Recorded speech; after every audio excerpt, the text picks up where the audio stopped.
Story 1. Lloyd Winford Lefevers was born on August 28, 1965, in the state of Oklahoma. His family lived in or near Oklahoma City. He had at least one sister. Her name was Kim Lefevers. Lloyd grew up as a normal boy in a working-class environment. There is no public record that his family was very rich or very famous. They were ordinary people. Lloyd went to school like other children. He attended classes from elementary school through high school. However, he did not enjoy school very much. He struggled to keep going. By the time he reached the 10th grade, he decided to stop. He never finished high school. He did not receive a diploma. This meant he had less education than many other people his age. He left school with only basic reading and math skills. After leaving school, Lloyd did not have a steady job. He was a young man with no diploma and no special training. He spent time with other people who also did not have regular jobs. He did not build a career or learn a trade. By the time he was a teenager, he had already begun to make small bad choices, but those choices were not yet serious crimes. He simply drifted from day to day. He did not have a plan for his future. When Lloyd was 19 years old, he still lived in the Oklahoma City area. He had a car, but the car was not very reliable. It would break down from time to time. He had friends his own age. One of those friends was a man named Randall Eugene Cannon. Randall was older than Lloyd.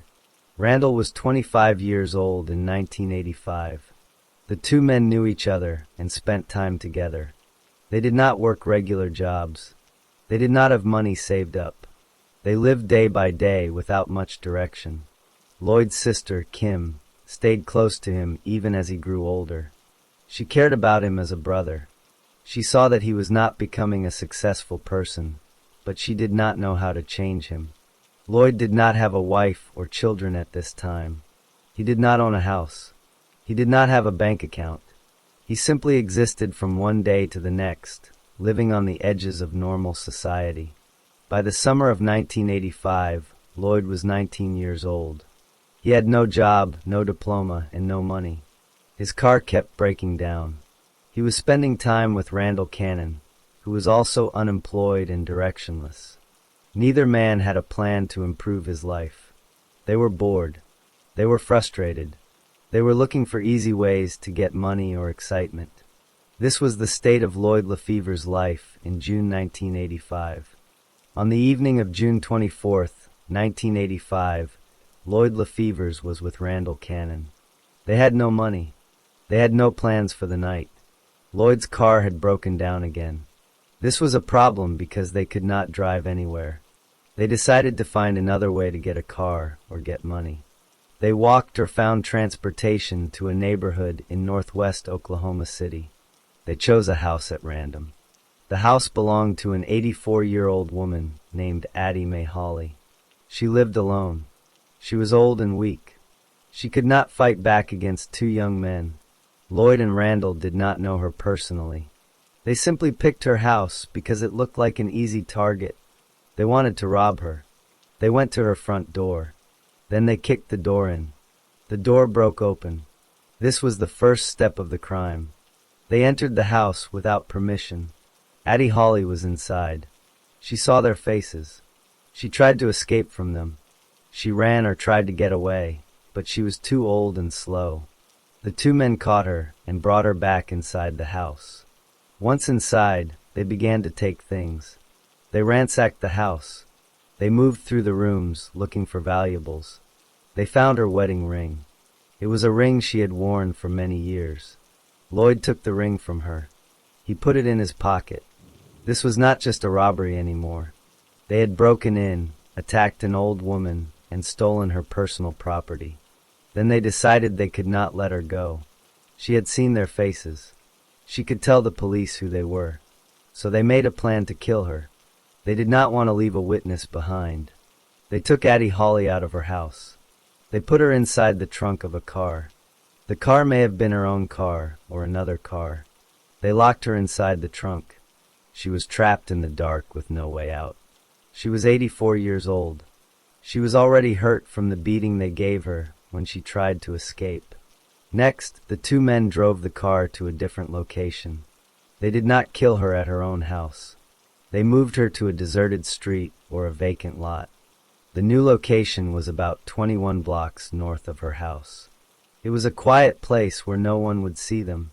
Before they set the fire, they beat her again. They hit her many times. The beating was so hard that her dentures were knocked out of her mouth. They did not stop. They wanted to make sure she would die. Then they got gasoline. They poured the gasoline over her body. They also poured gasoline inside the car. They set the car on fire. The fire spread quickly. The flames burned Addie Holly's skin. More than 65% of her body was severely burned. The fire also burned the car. After setting the fire, Lloyd and Randall left the scene. They did not stay to watch her die. They went away. Lloyd still had the wedding ring in his pocket. Later that same day, he gave the ring to a woman who worked as a stripper. He gave it away as if it meant nothing. The ring was a stolen item from a murdered woman, but Lloyd treated it like a gift. Addie Holly did not die right away. Someone found her later that night. She was lying naked and unable to speak clearly. She was still alive, but barely. She was taken to Baptist Hospital.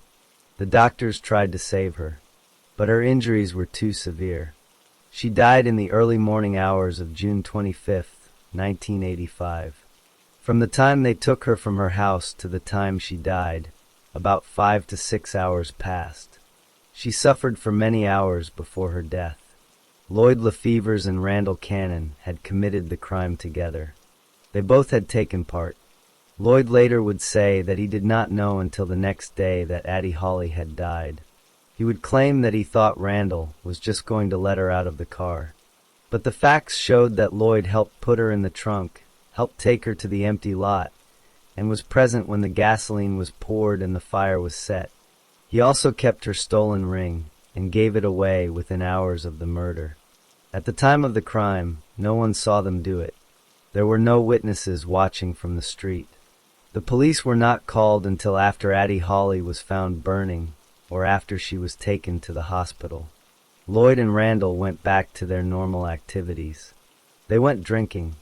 They did not tell anyone what they had done, except that Lloyd gave the ring away as if it were a trophy. The night of the crime, someone found Addie Holly. She was lying naked in a vacant lot. She was badly burned and could not speak clearly. That person called for help. An ambulance took her to Baptist Hospital. The police were also called. They went to the hospital and to the vacant lot. They saw the burned car. They saw that an old woman had been beaten and set on fire.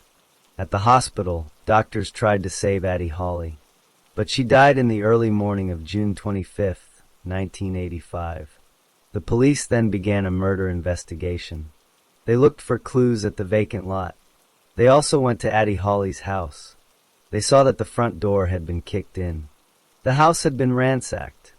The police understood that the crime started at her house and ended at the vacant lot. The police asked questions in the neighborhood. They looked for anyone who had seen something strange on the night of June 24th. They also looked for anyone who might have been acting strange after that night. The investigation moved forward step by step. Soon, the police identified two suspects, Lloyd Lefevers and Randall Cannon. The police gathered evidence. One piece of evidence was a pair of jeans. These jeans were found at Randall Cannon's home. The jeans had blood on them. At the time, the prosecutors believed the blood belonged to Addie Holly. The jeans became an important piece of evidence against both men, but especially against Lloyd because the prosecution argued he was wearing them when he beat the victim. The police also found that Lloyd had given away Addie Holly's wedding ring to a stripper on the same day as the murder. This showed that he had taken the ring from her house. The police interviewed the stripper. She confirmed that Lloyd gave her the ring. This connected Lloyd directly to the robbery. Lloyd and Randall were arrested. They were both charged with murder. They were tried together in a joint trial in 1986. The jury heard all the evidence. The jury took less than 2 hours to decide. Both men were found guilty of first-degree murder. Both were sentenced to death. After the trial, Lloyd appealed his conviction. He argued that he should not have been tried together with Randall. He said a joint trial was unfair.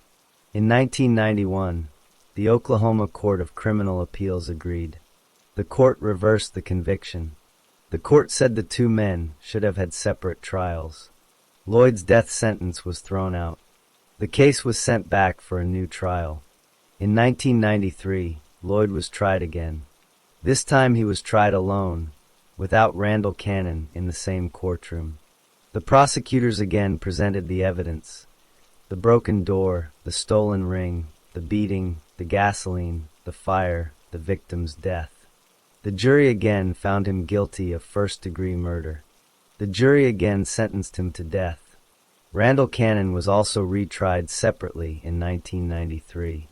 He was also found guilty and sentenced to death. Lloyd appealed again. His lawyers filed many appeals over the next several years. They took his case to higher courts. In 1999 and 2000, the 10th Circuit Court of Appeals in Denver reviewed his case.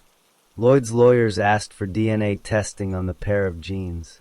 They said the blood on the jeans might not belong to Addie Hawley. A federal judge allowed the DNA tests. The DNA tests were done. The results showed that the blood on the jeans did not belong to Addie Hawley. Instead, the blood belonged to Randall Cannon and one other unknown person. The tests did not show any blood from Lloyd Lefevers or from the victim. The prosecution's original claim was now shown to be inaccurate. However, the prosecutors argued that this did not mean Lloyd was innocent. He was still present at the crime. He still helped kidnap and kill Addie Hawley. He still took her ring. The courts agreed with the prosecutors. The Oklahoma Court of Criminal Appeals said in July 2000 that the DNA evidence did not change the outcome. The court said the evidence did not show Lloyd did not commit the crimes.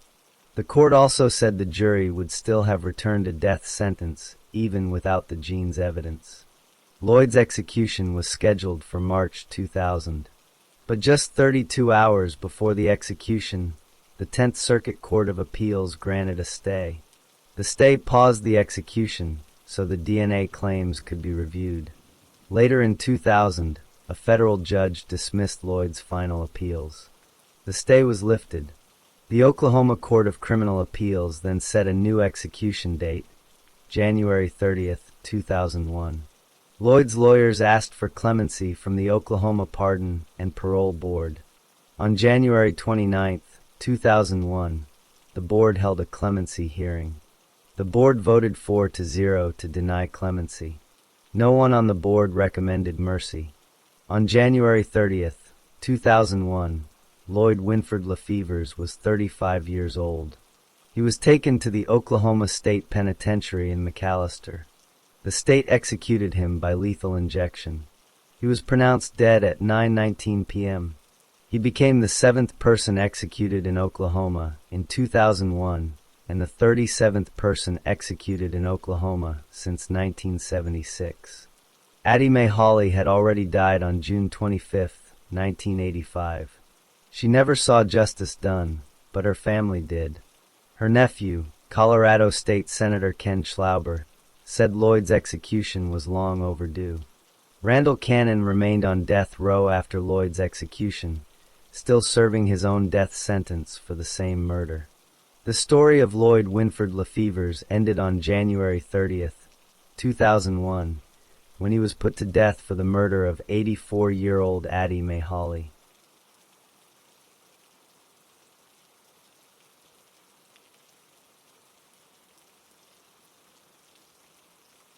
Story 2. Dorsey Leslie Jones Jr. was born on November 6, 1939. He was a white male. His family called him Wayne for short. He grew up in the state of Oklahoma. His parents were ordinary working people. They did not have a lot of money, but they provided a home for him. As a child, Wayne went to local public schools. He was an average student. He did not stand out as particularly smart or as a problem. He finished high school. After high school, he did not go to college. Instead, he learned a trade. He became a carpenter. Carpentry was his main job for most of his adult life. He was good with his hands. He built and fixed things for a living. Wayne married a woman. They had 4 children together.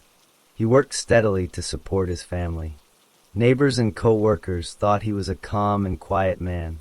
He did not have a criminal record. He had never been arrested for any serious crime before. He drank alcohol from time to time, like many men in his town. He would go to bars occasionally, but he was not known as a violent person. He did not get into fights. At some point in his adult life, a doctor told Wayne that he had a mental condition. The doctor said Wayne might be a latent schizophrenic. That meant he had a possible mental illness that was not active or obvious most of the time. Wayne did not talk about this widely. He took medicine that a doctor prescribed for him. One of those medicines was called Ativan. He took it to help with his nerves or stress. He did not think of himself as dangerous. He just tried to live a normal life. By the time he was 39 years old, Wayne had lived for many years as a husband, father, and carpenter. He had a house, a truck, and a regular routine. He had no idea that one night in a bar would change everything. He continued to work and go about his days. Nothing in his early life directly pointed to the violence that would come later. On March 14, 1979, Wayne Jones went to a bar in Lawton, Oklahoma. He was 39 years old.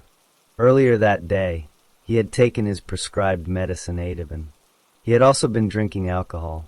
The combination of the two made him feel different, but witnesses later said he did not appear drunk. He seemed calm. At the first bar that day, Wayne met a woman named Betty Jean Strain. She was 40 years old. They spent some time together. At some point, Wayne left the bar to make a phone call. While he was on the phone, Betty Jean left the bar without telling him. She went to another bar called the Wichita Lounge. When Wayne came back and saw she was gone, he became angry. He felt she had slipped away from him on purpose. Wayne went looking for Betty Jean. He found her at the Wichita Lounge. He walked into that bar and sat down on a bar stool. He crossed his right leg over his left leg. He ordered a beer. The bar was not very crowded. Inside the Wichita Lounge that night, there were 2 other customers, a father and his son. The father was Stanley Eugene Buck Sr., 48 years old. The son was Stanley Eugene Buck Jr., 19 years old. They were drinking soft drinks, eating fried chicken from Church's Chicken, and playing pool together. They did not know Wayne Jones. Wayne had a handgun with him. He had hidden it inside his boot. But when he crossed his legs, the top of the gun stuck out above the leather of the boot. Anyone looking closely could see it. The bartender at the Wichita Lounge was a woman named Royce Linker. She was wiping down tables where people had eaten. She walked near Wayne. She saw the gun sticking out of his boot. She did not want any trouble. She spoke to him in a very nice way. She said, "Sir, would you mind putting your Levi leg down? Your gun's showing." She meant that he should pull his pant leg down to cover the gun. Wayne did not cover the gun. Instead, he told her to shut her mouth. Then he said he would blow her head off. The bartender became scared. She ducked down and crawled behind the bar to hide. Wayne did not shoot at her right away. Instead, he made a threat. He said he planned to kill everyone in the tavern. Then Wayne turned on his bar stool. He pulled the gun out of his boot. He pointed it at the bartender, who was still hiding. He fired the gun, but the bullet did not hit the bartender. It hit Betty Jean Strain instead. The bullet struck her under her right breast. She was wounded badly. She managed to walk out of the bar and go to another bar nearby to ask for help. Wayne did not follow her. He stayed inside the Wichita Lounge. He turned his attention to the 2 men playing pool. He walked over to Stanley Buck Jr. and Stanley Buck Sr. They had not done anything to him. They were just eating chicken and playing pool. Wayne asked Stanley Buck Jr. a question. He said, "What are you doing?" Stanley Buck Jr. replied, "I just came down to play pool with my dad." Then Wayne shot Stanley Buck Jr. The bullet hit the young man in the throat area. It felt to Stanley Jr. like the bullet ripped off his throat. He was seriously wounded but still alive. Wayne then turned to the father. Stanley Buck Sr. Wayne shot Stanley Buck Sr. in the head. He shot him at point-blank range, which meant the gun was very close to the father's head. Stanley Buck Sr. fell to the floor. He was dying but not yet dead. He made sounds from his injury. Wayne mocked the sounds the dying man made. Then he said, "Aren't you dead?" He answered himself, "You're dead." Then he shot Stanley Buck Sr. again in the head. The second shot killed him. After that, Wayne turned back to Stanley Buck Jr., who was still on the floor wounded. Wayne mocked him too. He said, "If I let you live, you'll tell the police, won't you?" Then he raised the gun and shot Stanley Buck Jr. again. That was the third bullet fired at the son. Stanley Buck Jr. was hit twice in the bar. He was now shot 3 times in total. One of those bullets caused permanent damage. He would become paralyzed on his left side for the rest of his life. After shooting all 3 people, Wayne looked around the bar. He saw no one else standing. He said, "Now that I've killed every son of a bitch here, I guess I'll get me another beer." But he did not get another beer right away. He walked outside. He saw Stanley Buck Jr. had managed to get up and stumble away from the bar. The young man could not talk because of his throat wound. He was trying to get help. Wayne followed him outside. He said again, "If I let you live, you'll tell the cops, won't you?" Then he shot Stanley Buck Jr. a 3rd time. This was the 4th bullet fired at the son overall. No, to be clear, the son was shot twice inside the bar, then once more outside. Total of 3 gunshot wounds to Stanley Buck Jr. After that, Wayne got into his pickup truck.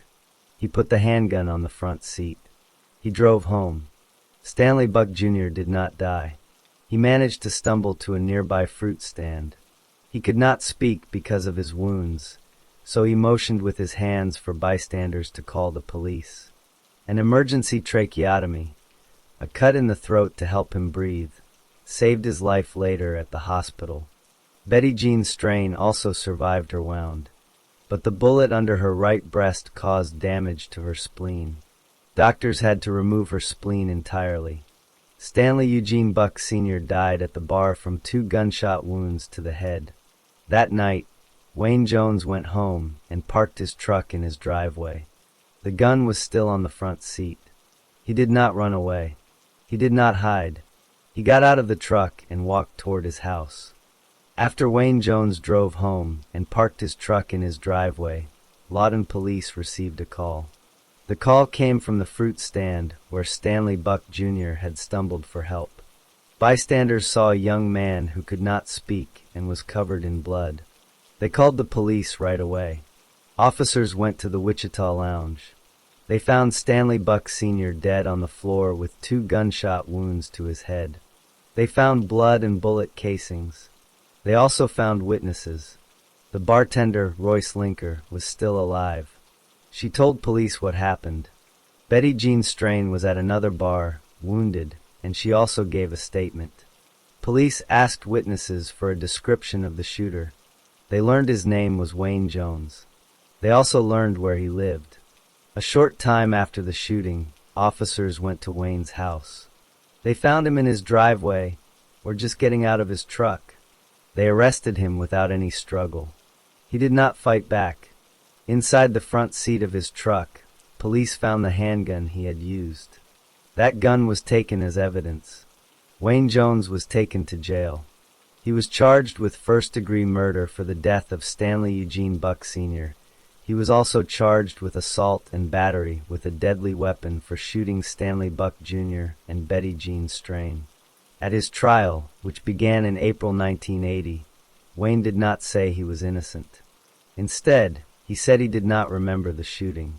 He told the court that he had taken his prescribed medicine Ativan and had drunk alcohol on March 14, 1979. He argued that the combination made him unconscious of his actions. He tried to use an insanity defense. He said the alcohol and drugs caused a temporary mental condition, so that he did not know what he was doing. One psychiatrist testified for Wayne. That doctor said Wayne was a borderline schizophrenic. However, the state brought 4 doctors to testify against the insanity defense. They said Wayne was not legally insane at the time of the shooting. A neurologist and another doctor also testified. They said a blackout from Ativan and the amount of alcohol Wayne drank was highly unlikely. Witnesses from the bar testified. They said Wayne did not appear drunk. They said he seemed calm, cool, and collected. The bartender told the jury how Wayne threatened to blow her head off. Stanley Buck Jr., who survived his wounds but was now paralyzed on his left side, testified about what happened. He described how Wayne shot his father, mocked him, and then shot him again. He described being shot 3 times and how he could not speak afterward. The jury was instructed on the law. In Oklahoma, the insanity test is called the Manhattan test. To be found insane, a person must have a mental disease that makes him unable to tell right from wrong or unable to understand what he is doing. The jury did not believe Wayne's claim. They deliberated for 9 hours. Then they found him guilty of first-degree murder. They also found him guilty of 2 counts of assault and battery with a deadly weapon. After the guilty verdict, the same jury heard evidence to decide if Wayne should get the death penalty. Prosecutors argued there were 2 aggravating circumstances. First, the murder was especially heinous, atrocious, or cruel. Second, Wayne knowingly created a great risk of death to more than one person. He shot 3 people and threatened to kill everyone in the bar. For the defense, Wayne's lawyers pointed out that he had no prior criminal record. He was a good father and husband, and he had a mental condition. The jury still voted for death. On June 9, 1980, the judge sentenced Wayne Jones to death by lethal injection for the murder of Stanley Buck Sr. He also received 20 years for shooting Stanley Buck Jr. and 12 years for shooting Betty Jean Strain. Wayne did not die right away. He began appealing his case. In July 1982, the Oklahoma Court of Criminal Appeals upheld his conviction and death sentence. In 1983, the U.S. Supreme Court refused to hear his case. He filed more appeals over the years. One of his lawyers was a state senator named Gene Stipe. Wayne argued that waiting 20 years on death row was cruel and unusual punishment. But the courts rejected that too. In February 2000, a federal appeals court affirmed the lower court's decision. On November 13, 2000, Oklahoma's Attorney General asked the Court of Criminal Appeals to set an execution date. On the same day, the U.S. Supreme Court denied Wayne's final appeal. His legal path was over. On January 23, 2001, the Oklahoma Pardon and Parole Board held a clemency hearing. Wayne did not attend in person. Instead, his lawyer played a short videotape of him. In the tape, Wayne said he could not remember the events of March 14, 1979. He expressed remorse and apologized to Stanley Buck Jr., he said. Saying I'm sorry is the understatement of a lifetime. The board voted 3-2 against clemency. No one on death row in Oklahoma had received clemency since executions resumed in 1990. On February 1, 2001, Wayne Jones was executed at the Oklahoma State Penitentiary in McAlester. He was 61 years old. He had been on death row longer than any other inmate in the state at that time, more than 20 years. His last meal was fried chicken, rolls, and soft drinks. Stanley Buck Jr. later said that was the same meal his father had offered Wayne Jones on the night of the murder. Before the execution, witnesses in the viewing room heard Wayne say, "Well, I guess I'm going to get out of here before something bad happens. So long. I guess that's it. So long." He took several large breaths. Then the lethal drugs entered his body. He lay still. He was pronounced dead at 9:16 p.m. After the case ended, Stanley Buck Jr. lived the rest of his life partially paralyzed on his left side. Betty Jean Strain had her spleen removed. She died sometime later from causes unrelated to the shooting. Stanley Eugene Buck Sr. remained dead. The state of Oklahoma carried out the sentence. No further appeals were possible. The story of D.L. Wayne Jones Jr. closed with his final breath in the execution chamber.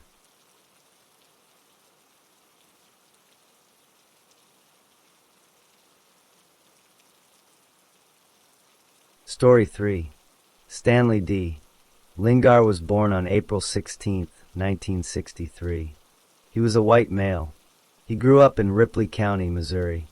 This is a rural area in the southeast part of the state. The county has small towns and many forests and rivers. Stanley lived there for most of his early life. Stanley had parents who lived in Ripley County. He also had a brother named Eddie. The family was not wealthy. They lived in a house on a piece of land. Stanley grew up with his brother and parents around him. There is no record that his family was abusive or that he had a very troubled home. But as Stanley got older, he started to show some problems. Stanley did not do well in school. Later in his life, doctors and lawyers would say that he had a low intelligence. Some said he was borderline mentally retarded. This means his ability to learn and understand was much lower than most people his age. He also had signs of a severe mental disorder. These problems started when he was young. He had trouble with schoolwork. He may have had trouble making good decisions. But no one got him special help for these problems. As a teenager and young adult, Stanley started drinking alcohol. He drank often and he drank a lot. Beer was his usual drink. He could drink many bottles in one day. This was a habit that got worse over time. His friends and family knew that he drank heavily. Stanley did not have a steady job. He spent time driving around with friends. He liked cars. He owned a blue Ford Mustang. He would drive on the roads in Ripley County and nearby areas. Stanley also had relationships with men. Later, it became known that he was homosexual. He did not hide this completely. In the rural area where he lived, most people were conservative. They did not accept homosexuality openly. But Stanley had at least one male partner. His name was David Smith. David Smith was a man who also lived in the area. Stanley and David spent time together. They drank alcohol together. They drove around together. Their relationship was known to some people, but not everyone in town talked about it. By the time Stanley was 21 years old, he had no strong career. He had no wife or children. He lived in the same rural area where he grew up. He drank beer almost every day. He spent time with David Smith. He also spent time with his brother Eddie. His life was small and limited to Ripley County. He did not plan for the future. He just moved from one day to the next. One thing that people noticed about Stanley was that he could become mean when he drank. He did not get happy or friendly. He got angry and controlling. He liked to tell other people what to do. If someone said no to him, he would get upset. This behavior was a red flag. But at the time, no one thought he would do something very bad. They just thought he was a heavy drinker with a bad temper. Stanley also had access to guns. His parents had a rifle at their house. It was a .22 caliber rifle. Stanley knew where it was kept. He had used it before for shooting targets or small animals. He was comfortable holding a gun and firing it. He did not have a criminal record for violence before this time, but he had the ability to hurt someone if he chose to. That was the life of Stanley Lingard before the events of January 1985. He was 21 years old. He lived at home or with friends. He drank heavily. He had a male partner named David Smith. He was not smart and had mental problems. He had a bad temper when drunk. He had a gun he could get easily. He spent his days driving around rural Missouri with nothing to do. Then on a cold night in January, something happened that changed everything. On January 6, 1985, Stanley Lingard was 21 years old. He spent the day drinking alcohol. He drank about 30 cans of beer.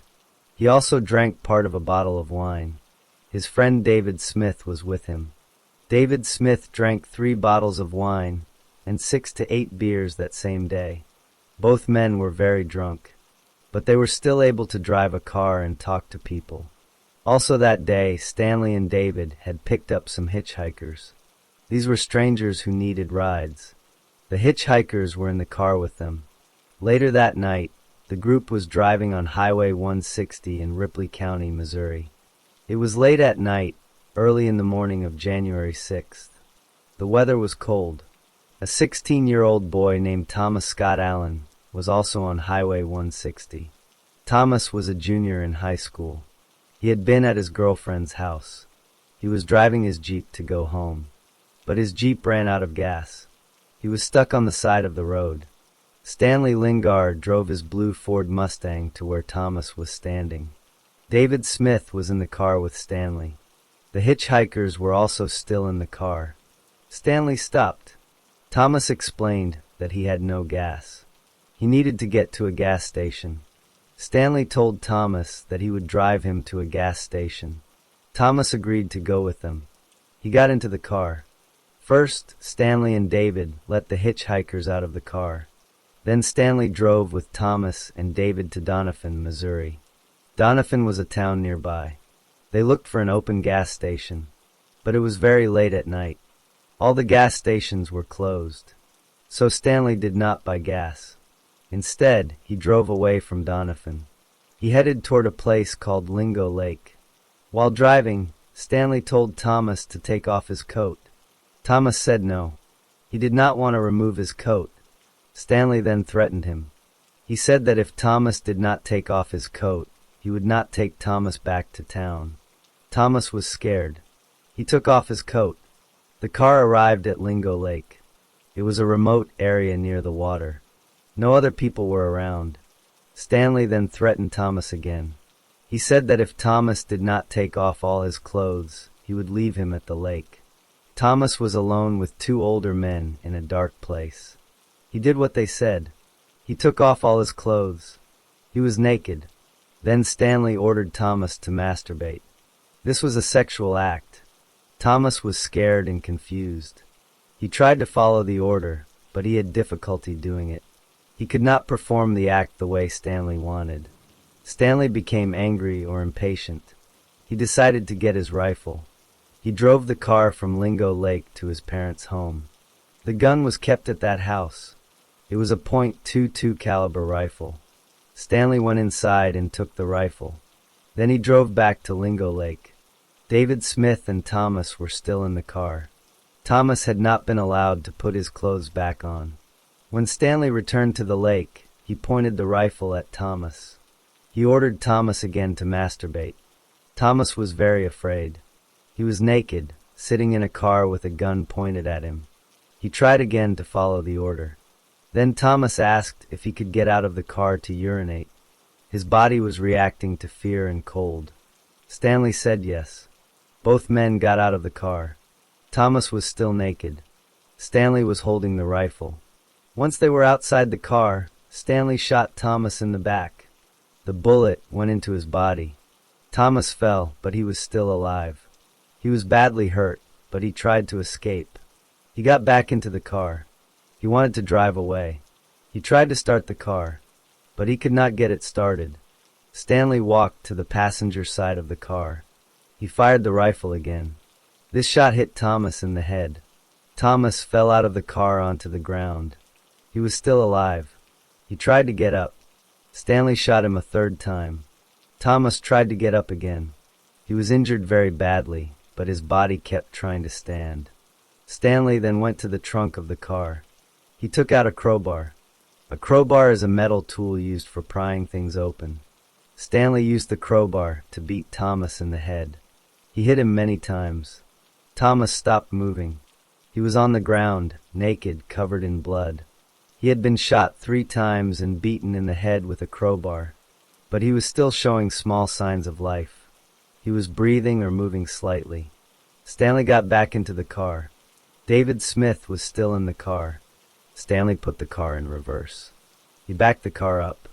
The car ran over Thomas's body 2 times. The wheels crushed him. After that, Thomas stopped showing any signs of life. Stanley and David drove away. They left Thomas lying on the ground, naked and dead. But they did not leave him there for long. Stanley went to talk to his brother Eddie. After talking with Eddie, Stanley and David returned to Lingo Lake. They wanted to hide Thomas's body so no one would find it. When they got back, they put Thomas's clothes back on his body. Then they lifted the body and placed it in the trunk of the blue Ford Mustang. They drove to a bridge over the 11-Point River. The river moved fast. They took Thomas's body out of the trunk and threw it into the river. The water carried the body away. After that, Stanley and David tried to clean the car. They washed away the blood they could see. They threw away Thomas's personal belongings. They also burned the forearm and the stock of the rifle. The forearm and stock are the wooden parts of the gun. They wanted to destroy evidence. The next day, January 7th, 1985, Stanley and David sold the blue Ford Mustang. They also sold a pickup truck. They used the money to travel to Bowling Green, Kentucky. When they got there, they tried to destroy the rest of the rifle. They wanted to make sure no one could connect them to the murder. At this point, no one in the police had yet arrested them. But Thomas Allen's family had reported him missing. The Ripley County Sheriff had started asking questions. The sheriff was looking for a blue Mustang. The murder had been done. The body was in the river. The killers had left the area. But the investigation was just beginning. The Ripley County Sheriff began investigating Thomas Allen's disappearance. The sheriff learned that Thomas had run out of gas on Highway 160. He also learned that a blue Ford Mustang had stopped to help Thomas. The sheriff started looking for that blue Mustang. The sheriff found information about the car. He learned that Stanley Lingar owned a blue Ford Mustang. He also learned that Stanley was seen with David Smith on the night Thomas went missing. The sheriff wanted to talk to both men. Stanley Lingar heard that the police wanted to question him. He decided to come back to Ripley County from Kentucky. David Smith came back with him. Both men went to speak with the sheriff. They gave a statement. They told the sheriff a version of what happened. But that statement was not the full truth. After the interview, the sheriff believed there was enough reason to search the car. He got a search warrant. A search warrant is a legal paper that lets police search a person's property. The sheriff and his team searched the blue Ford Mustang. Inside the car, they found blood. They also found blood in the trunk of the car. They found .22 caliber shell casings on the floor or seats. The shell casings were the empty pieces of metal left after a bullet is fired. These were important clues. The blood matched Thomas Allen. On January 14, 1985, the Missouri State Water Patrol found Thomas Allen's body in the 11-Point River. The river had carried the body downstream. The body was recovered. It showed signs of gunshot wounds and blunt force trauma to the head. This matched what the physical evidence in the car had already suggested. After the body was found, Stanley Lingar was formally charged with murder in the first degree. The charge was filed on March 14, 1985. David Smith was also charged, but he made a deal with the prosecutors. David Smith pleaded guilty to second-degree murder. In exchange for his guilty plea, he agreed to testify against Stanley Lingar in court. Smith received a sentence of 10 years in prison. He served only 6 years of that sentence and was released in 1991. Stanley Lingar's trial started on March 12, 1986. The trial was not held in Ripley County. The court moved the trial to St. Francois County, Missouri. This is called a change of venue. It was done so Stanley could get a fair trial away from the local community where the crime happened. During the trial, David Smith testified. He told the jury what happened on the night of January 6, 1985.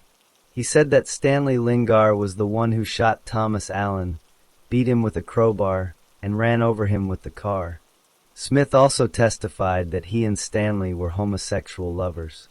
The prosecutor used this information during the penalty phase of the trial. The prosecutor wanted the jury to see Stanley as morally bad. Stanley's lawyer tried to defend him.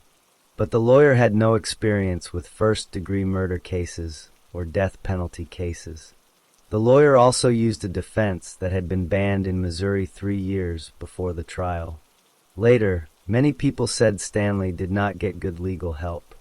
The jury took only a short time to decide. On March 13, 1986, the jury found Stanley Lingard guilty of murder in the first degree. Then came a separate hearing to decide if Stanley would get the death penalty or life in prison. On March 14, 1986, the jury recommended the death penalty. The court agreed. The judge sentenced Stanley Lingard to death on April 18, 1986. Stanley did not stop fighting the sentence. He filed appeals. On March 17, 1987, the Missouri Supreme Court said the conviction and sentence were correct. On October 5, 1987, the U.S. Supreme Court refused to review the case. Stanley then filed more legal papers asking for a new trial or for his sentence to be reduced. The Missouri court said no. On October 10, 1989, the U.S. Supreme Court again refused to review his case. Stanley then filed a petition for a writ of habeas corpus. This is a legal request saying he was being held illegally. He filed it in federal court. On August 2, 1996, the U.S. District Court said no. On May 11, 1999, the 8th U.S. Circuit Court of Appeals also said no. On March 27, 2000, the U.S. Supreme Court declined to review the case one last time. On May 10, 2000, the state of Missouri asked the Missouri Supreme Court to set an execution date. On January 10, 2001, the court set the date for February 7, 2001. Stanley Lingard's lawyers asked the governor of Missouri, Bob Holden, for clemency. They argued that Stanley was borderline mentally retarded, that he was very drunk during the crime, that his trial lawyer was bad, and that his homosexuality was used unfairly to get the death penalty. Governor Holden reviewed the case. On the night of February 6, 2001, at 11 p.m., he decided to deny clemency. He said there was no reason to set aside the death sentence. On February 7, 2001, at 12:01 a.m., Stanley D. Lingard was executed by lethal injection at the Potosi Correctional Center in Missouri. He was 37 years old. He had been on death row for nearly 15 years. David Smith, who testified against him, lived free in Kentucky. Thomas Scott Allen, the 16-year-old boy who ran out of gas on a dark highway, never came home to his family again. The story of Stanley Lingard ends with his death by legal injection, but the memory of Thomas Allen remains with those who loved him.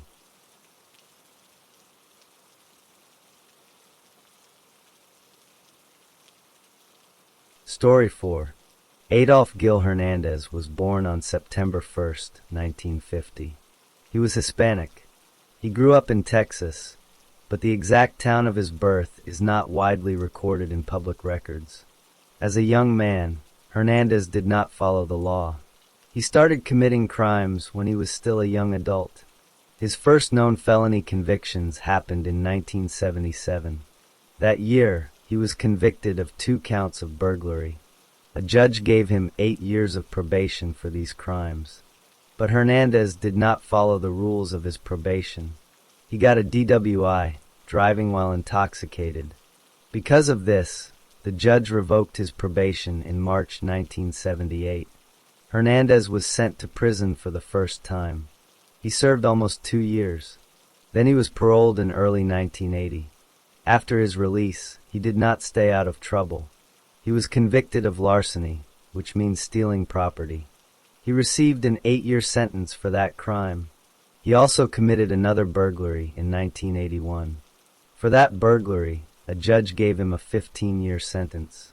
Hernandez served about 4 years of that 15-year sentence.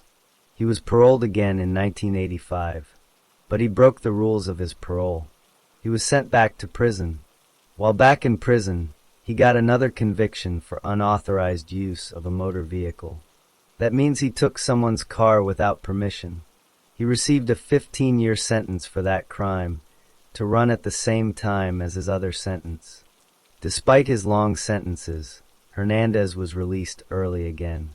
This was common in Texas at that time because prisons were too full. A federal judge had set a limit on how many prisoners Texas could hold. So the state let many inmates out early. Hernandez was paroled in January 1988. By that time, Hernandez had been in and out of prison for more than 10 years. He had 5 felony convictions in total. He had a history of burglary, auto theft, and other property crimes. He also had a reputation for violence. People who knew him said he was not a peaceful person. He had assaulted his wife and his daughter. While in jail, he had also assaulted other inmates. Hernandez worked as a barber at some point in his life, but his criminal record made it hard for him to keep steady work. He drank alcohol. People who knew him saw him drinking beer regularly. In January 1988, Hernandez was a free man again. He was 37 years old. He had been paroled 8 months before the events that would later define his life. He had a friend named Mike Martinez. He also knew a woman named Margarita Davila and her young son. He spent time in the small town of Slayton, Texas, near the city of Lubbock. Hernandez was known in the neighborhood. People recognized his face. One family who lived near him included an elderly woman named Elizabeth Alvarado and her adult daughters. Hernandez had known one of those daughters, Josie Vargas, for almost her entire life. They grew up in the same area. Hernandez did not have a stable home life. His marriage was troubled. He had at least one daughter, but the relationship with his family was strained because of his violence and his drinking. Still, his family did not abandon him.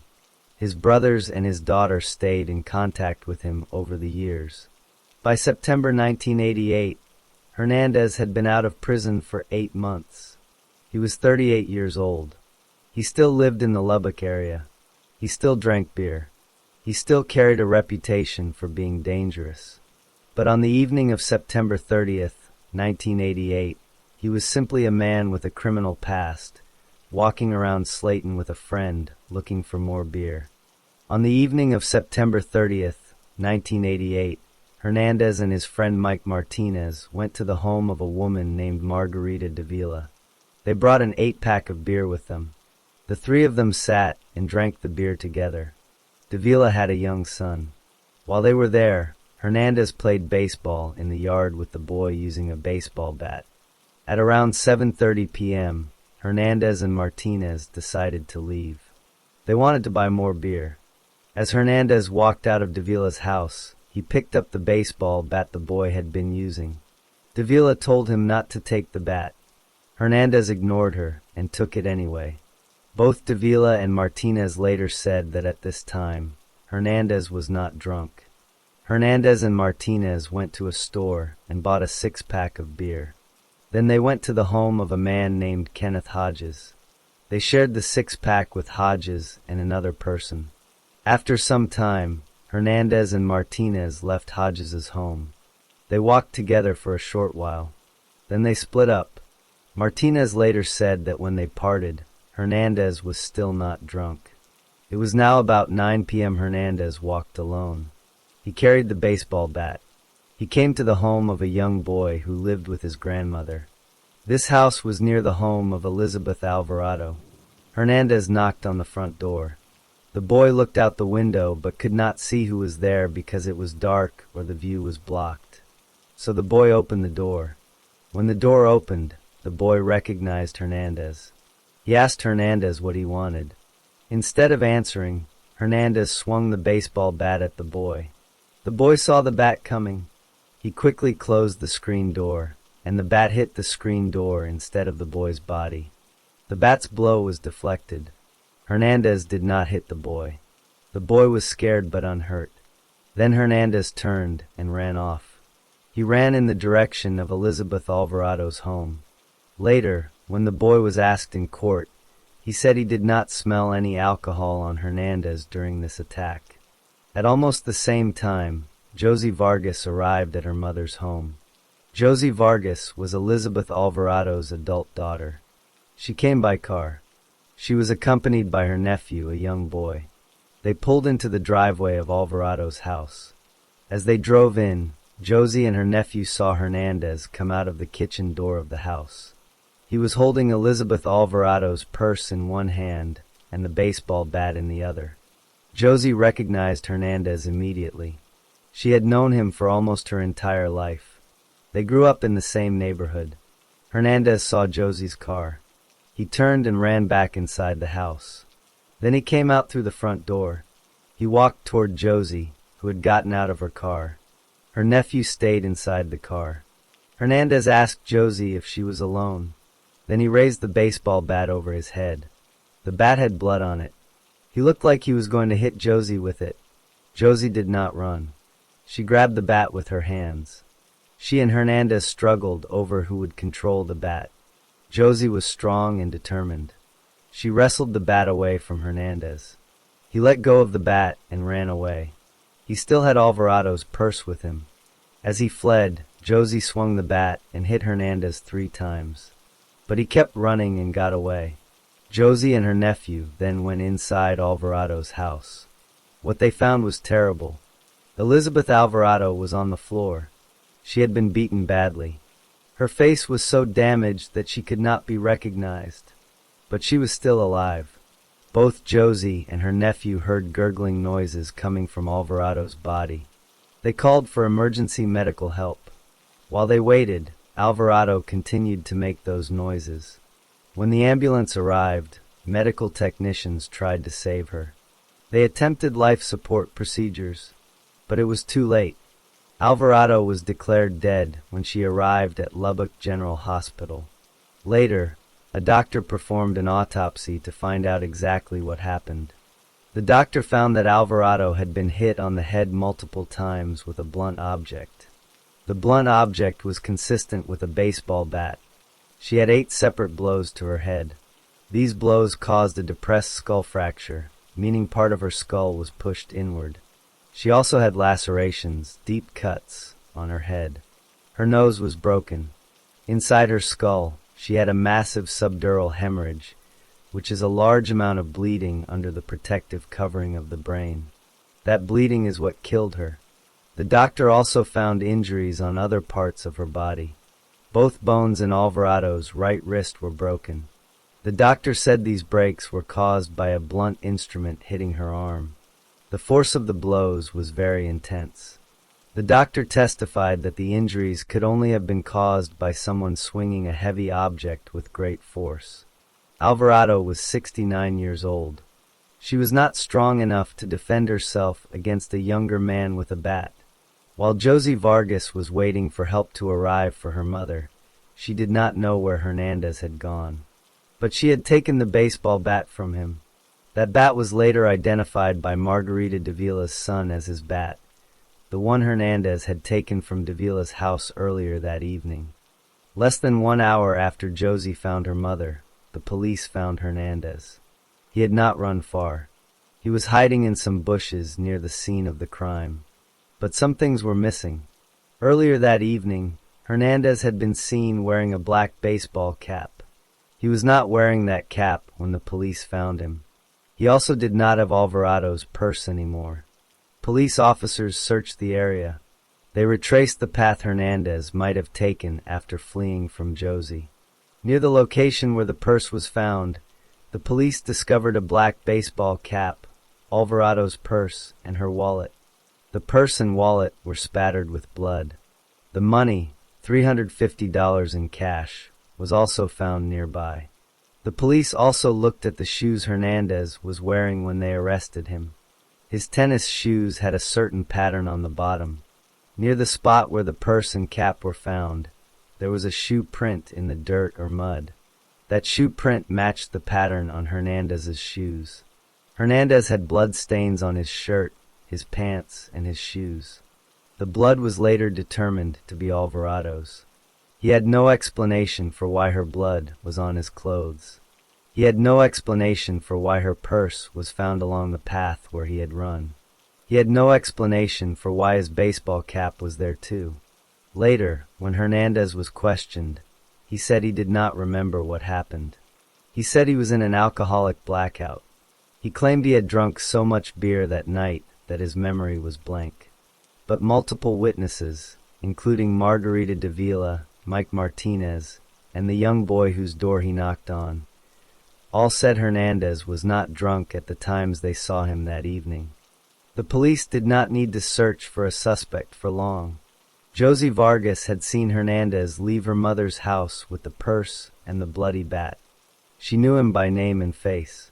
She told the police who he was. Less than 1 hour after the murder, officers found Hernandez hiding in some bushes near the crime scene. He was arrested and taken into custody. When the police searched the area, they found physical evidence that connected Hernandez to the crime. They discovered the black baseball cap he had been wearing earlier. They found Elizabeth Alvarado's purse and wallet, both stained with blood. They found the $350 in cash. They also found a shoe print. The pattern on the bottom of that print matched the pattern on the tennis shoes Hernandez was wearing at the time of his arrest. Those shoes had blood on them as well. The baseball bat that Josie took from Hernandez was collected as evidence. It was identified by Margarita Davila's son as his bat. The bat had blood and hair on it. Laboratory tests later confirmed that the blood belonged to Elizabeth Alvarado. On November 10, 1988, a grand jury indicted Hernandez. He was charged with capital murder. The charge was murder committed during the course of a robbery. Under Texas law, killing someone while stealing from them is capital murder, not regular murder. Hernandez went to trial on January 31, 1990. The trial took place in Lubbock County, Texas. The prosecutor presented witnesses. Margarita Davila testified that Hernandez took her son's bat and left her house. The young boy whose door Hernandez knocked on testified that Hernandez swung the bat at him right before running toward Alvarado's home. Josie Vargas testified that she saw Hernandez leave her mother's house with the purse and the bloody bat. She testified that she wrestled the bat away from him and hit him as he fled. The police officers testified about finding Hernandez hiding in bushes. They testified about finding the purse, the cap, and the shoe print. The medical examiner testified about the 8 blows to Alvarado's head and the broken wrist. Hernandez's lawyer did not argue that Hernandez was innocent of murder. Instead, the lawyer argued that this was not capital murder. The lawyer said it was a drunken murder, meaning Hernandez was too drunk to have intended to commit robbery. The lawyer told the jury that the question was not whether Hernandez was guilty of murder, but whether it was capital murder or regular murder. The lawyer asked the jury to return a verdict of simple murder, not capital murder. The jury did not agree. On January 31, 1990, they found Hernandez guilty of capital murder. The trial then moved to the punishment phase. The jury had to decide whether Hernandez would receive death or life in prison. The prosecutor presented evidence about Hernandez's past. They showed that he had 5 prior felony convictions, 3 for burglary and 2 for unauthorized use of a motor vehicle. They brought witnesses who said Hernandez had a reputation for violence. They showed that he had assaulted his wife and his daughter. They showed that he had assaulted other jail inmates. They also showed that while waiting for this trial, Hernandez had threatened to kill the judge who was presiding over his case. On February 5, 1990, the jury returned its decision. They answered the special questions that Texas law required for a death sentence. The judge then sentenced Adolf Gil Hernandez to death by lethal injection. After the sentence, Hernandez began appealing his case. Under Texas law, his appeal went automatically to the Texas Court of Criminal Appeals. That court affirmed, meaning it upheld, his conviction and death sentence on June 29, 1994. Hernandez then asked the U.S. Supreme Court to hear his case. On April 24, 1995, the Supreme Court refused to hear it. Hernandez then filed a petition for habeas corpus in federal court. A habeas corpus petition is a request for a court to review whether a person is being held in prison lawfully. The federal court dismissed his first petition so he could pursue relief in state court. He filed a state habeas petition on April 2, 1997.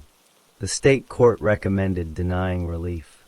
On November 18, 1998, the Texas Court of Criminal Appeals adopted that recommendation and denied relief. Hernandez filed another federal habeas petition on December 21, 1998. The federal district court denied relief on March 18, 1999. When Hernandez tried to appeal that decision, the district court denied him permission on April 23, 1999. He then asked the U.S. Court of Appeals for the Fifth Circuit for permission to appeal. On May 30, 2000, the Fifth Circuit denied permission. He then asked the U.S. Supreme Court again. On October 30, 2000, the Supreme Court denied his petition. During his appeals, Hernandez changed his story. At first, he claimed he was in an alcoholic blackout and did not remember the crime. He argued that this meant he could not have intended to commit robbery, so he was not guilty of capital murder. Later, he changed his story completely. He claimed that he did not commit the murder at all. He said he was only a bystander. He said a black man whose name he did not know actually killed Elizabeth Alvarado. He offered no explanation for why Josie Vargas saw him leaving the house with the purse and the bloody bat. In the final days before his execution, his lawyers produced a shirt. They said the shirt had been stored in a garage for 12 years.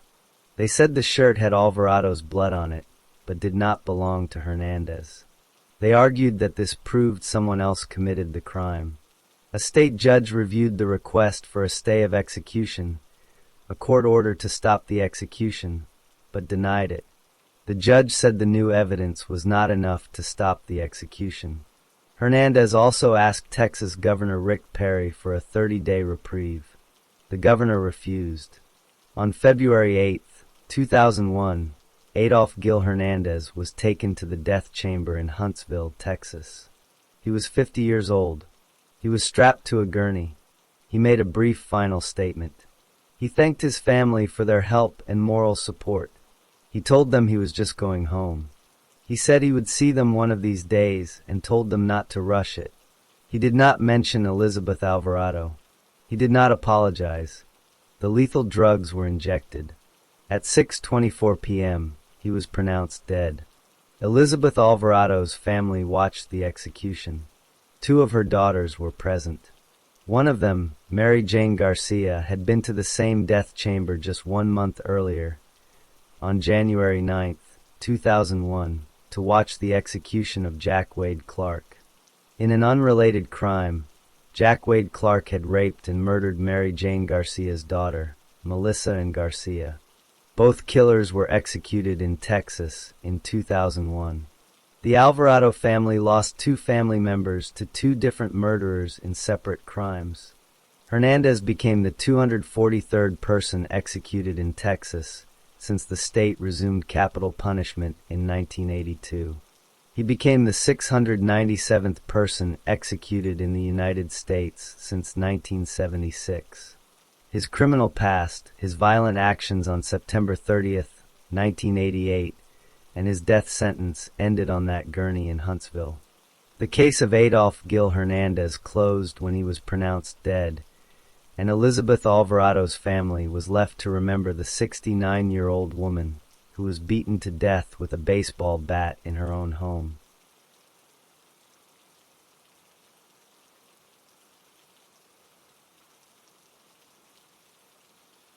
Story 5. Thomas Wayne Akers was born on July 31, 1969. He was a white male. His childhood was not stable or safe. He grew up in a chaotic home. There was little structure or care. His mother later cried openly in court. But as a child, Thomas did not get the guidance he needed. Thomas had a difficult time learning and fitting in. People who later studied his life said he had a chaotic, insecure childhood. He did not have a normal family life. No one taught him right from wrong in a clear way. He struggled in school. He had trouble with rules and with other people. As a teenager, Thomas started to break the law. His first serious crime happened in 1988. He was convicted of statutory burglary. That means he entered a building illegally with the intent to commit a crime. He was sent to prison for that crime. Thomas stayed in the Virginia prison system for a long time. In fact, he spent about 10 years behind bars because of that burglary conviction. While in prison, he did not behave well.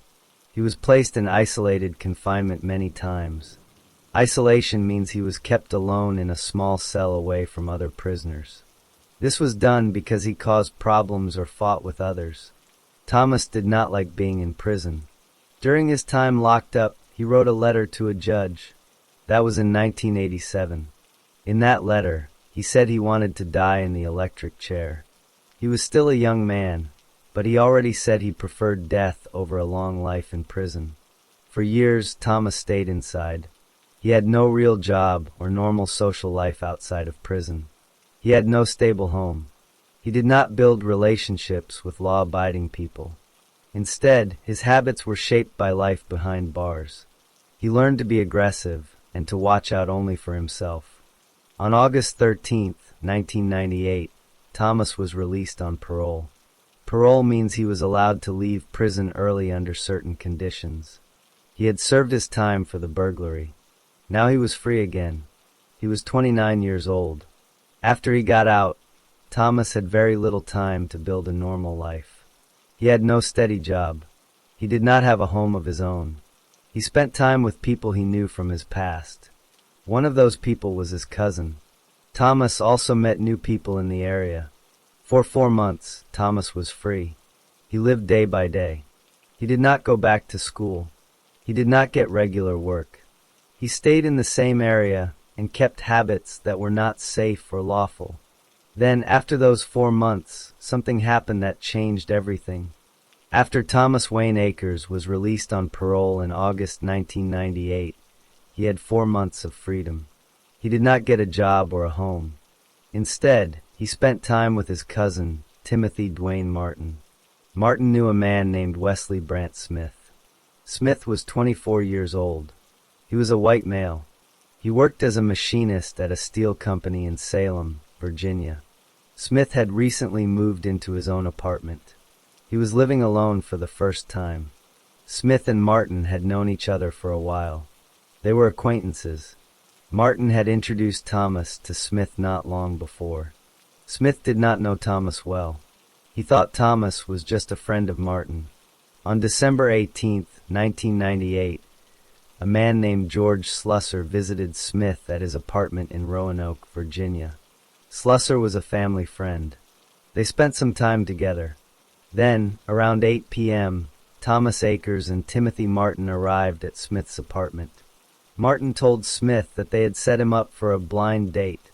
Smith believed this. He thought he was going to meet a woman. The 4 men left Smith's apartment. They got into Smith's car. Smith drove because it was his car. The car had vanity license plates that read Wesmode. They drove a short distance to drop off George Slusser at his girlfriend's home. After that, Thomas, Martin, and Smith went to a nightclub in Roanoke. They were seen there together later that evening. After leaving the nightclub, the 3 men drove in Smith's car to a rural area in Franklin County, Virginia. Thomas and Martin told Smith they needed to stop near a field to urinate. Smith stopped the car on the side of the road. All 3 men got out. Once they were outside the car, Thomas Akers took a belt. The belt was found later in Smith's car. Thomas put the belt around Smith's neck. He used the belt to drag Smith away from the car. Smith could not get free. Thomas then forced Smith down on the ground. He choked Smith with the belt. Smith had trouble breathing. Bruises formed on his neck that matched the shape and size of the belt. Then Thomas and Martin found an aluminum baseball bat. The bat was inside Smith's car. They took turns beating Smith with the bat. Smith raised his hands and arms to protect himself. He received many defensive wounds on his hands and arms. He was also struck several times on his back. Smith begged the two men to stop. They did not stop. Thomas and Martin beat Smith on the head at least 3 times. Forensic experts later said it was probably many more than 3 times. The blows fractured Smith's skull in several places. This caused bleeding inside his skull. The injuries were not instantly fatal. Smith did not die right away. He continued to suffer for minutes or even hours. After the beating, Thomas and Martin dragged Smith by the belt toward a nearby creek. Smith's body left a clear drag mark on the ground. The drag mark was soaked with blood. When they reached the creek, they beat Smith again. Then they left his body there. They threw the aluminum baseball bat into the creek. It landed partially submerged in the water. After killing Smith, Thomas and Martin did not leave the area. Instead, they went back to Smith's apartment. They took Smith's car. They entered his apartment and ransacked it. They stole several items of value. Thomas took Smith's wallet. Inside the wallet was money. Thomas later said he took about $200. Thomas also changed into Smith's clothes. He ate a meal in Smith's apartment. Then he and Martin left in Smith's car. Thomas was wearing a pair of black boots during the killing. Those boots became covered with Smith's blood. Thomas did not clean them. He left them in Smith's car. Later he said he left them, all blood covered, for the Commonwealth. Thomas and Martin drove Smith's car away from Virginia. They headed north. Their goal was to reach Canada. They drove for several days. They did not hide the car or change the license plates. The car still had the Westmode plates. During the drive, Thomas talked about what he had done. He showed no sadness. He said that killing Smith was his full intent from the time he got to know him. He had planned to rob and kill Smith all along. Thomas later wrote about that night. He said that after beating Smith to death, he went back to the apartment, had a decent meal, changed into Smith's clothes, and took a pleasurable trip to New York. He said he had no sympathy or remorse for beating Mr. Smith to death. He also said that death was just a game to him. By December 22, 1998, Thomas and Martin had reached northern New York. They were near the Canadian border. They were on the St. Regis Mohawk Reservation. This area was known for smuggling and illegal border crossing. They still had Smith's car, his wallet, and the stolen items from his apartment. The belt used to choke Smith was still in the car. Thomas's bloody boots were also in the car. Thomas and Martin did not know it yet, but someone had already noticed that Wesley Smith was missing. On December 19, 1998, one day after the killing, someone found Wesley Smith's body. The body was in a field in Franklin County, Virginia. Smith had been beaten so badly that he was not easily recognizable. Police arrived at the scene. They saw 3 large pools of blood on the ground near the road. They also saw a clear drag mark going down a hill toward a creek. The drag mark was soaked with blood. At the bottom of the hill, near the creek, they found Smith's body. His shirt and coat were covered in blood. There was a large pool of blood under his face. The back of his head had several deep wounds. Hair had been knocked off his head. Police searched the area further. About 12 to 15 feet from the body, they found an aluminum baseball bat. The bat was lying in the creek, partly underwater. Police took the bat for testing. Later, lab tests confirmed that the blood on the bat belonged to Wesley Smith. Police also examined Smith's body. The medical examiner found that Smith had been hit on the head at least 3 times, and probably many more. His skull had several fractures. This caused bleeding inside the skull. He also had bruises on his neck that matched the size and shape of a belt. His hands and arms had defensive wounds from trying to block the blows. His back had been struck many times. Police went to Smith's apartment in Roanoke. They saw that the apartment had been ransacked. Several valuable items were missing. Police also talked to Smith's mother, his sister, and George Slusser. From these interviews, police learned that Thomas Wayne Akers and Timothy Martin had been with Smith on the night he disappeared. Police identified Akers and Martin as suspects. Arrest warrants were issued for both men. The charges were capital murder and robbery. Police also sent out a bulletin to law enforcement across the country. The bulletin told officers to look for Smith's car, which had the vanity plates Wesmode. On December 22, 1998, 4 days after the murder, an officer from the St. Regis Mohawk Tribal Police in northern New York saw Smith's car. The car was on the Mohawk Reservation, near the Canadian border. This area was known for smuggling and illegal crossings. The officer stopped the car. Inside were Thomas Akers and Timothy Martin. Tribal police took both men into custody. While at the police station, Akers tried to run away from a room. Officers stopped him. When they subdued him, Akers said, "It's a good day to die." Police searched Akers and found Wesley Smith's wallet in his possession. Police also searched Smith's car. Inside the car, they found many items taken from Smith's apartment. They found the belt that had been used to choke Smith. They also found a pair of black boots covered in Smith's blood. Those boots belonged to Thomas Akers. After his arrest, Akers was brought back to Virginia.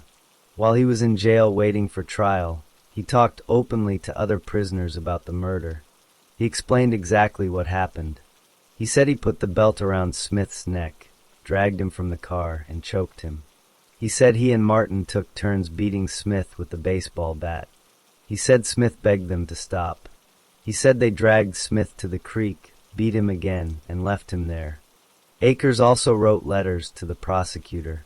In those letters, he admitted that it was his full intent to kill and rob Wesley Smith after he got to know him. He said he took about $200 from Smith's wallet. He wrote that he beat Smith to death, then went back to the apartment for a meal and clean clothes, then took a pleasurable trip to New York. He wrote that he had no sympathy or remorse for beating Mr. Smith to death. He also wrote, "Death is just a game to me, and I will escape someday and execute justice again." He threatened to kill the judge and the prosecutor if he was not sentenced to death. On August 25, 1999, Thomas Wayne Akers appeared in court. He pleaded guilty to capital murder and robbery. He told the judge to give him the death penalty. He instructed his lawyers not to introduce any evidence that might save his life. Akers said that if he did not get the death penalty, he would kill again, and it would be the judge's fault. The judge sentenced Akers to death. Timothy Martin, Akers' cousin, pleaded guilty to second-degree murder. He was sentenced to life in prison. Akers did not want to appeal his sentence. He waived all his appeals. However, his lawyers tried to stop the execution. They said Akers was mentally ill and suffered from depression. But judges at different levels denied their requests. The Virginia Supreme Court upheld the death sentence. The governor of Virginia reviewed the case and declined to stop the execution. On March 1, 2001, Thomas Wayne Akers was executed by lethal injection at the Greensville Correctional Center in Jarrett, Virginia. He was 31 years old. He was the first person executed in Virginia in 2001. Just before he died, he said he was sorry. He thanked Jesus Christ and asked the victim's family to forgive him. Witnesses included some members of Wesley Smith's family. Akers' last meal was pizza, French fries, and banana pudding, which he shared with his pastor. Wesley Smith's mother said that losing her son was hard, but she believed Akers should get what he wanted. Smith's sister said she never believed in the death penalty until her brother was murdered. Timothy Martin remained in prison serving his life sentence. The case was closed, and Thomas Wayne Akers became the 698th person executed in the United States since 1976.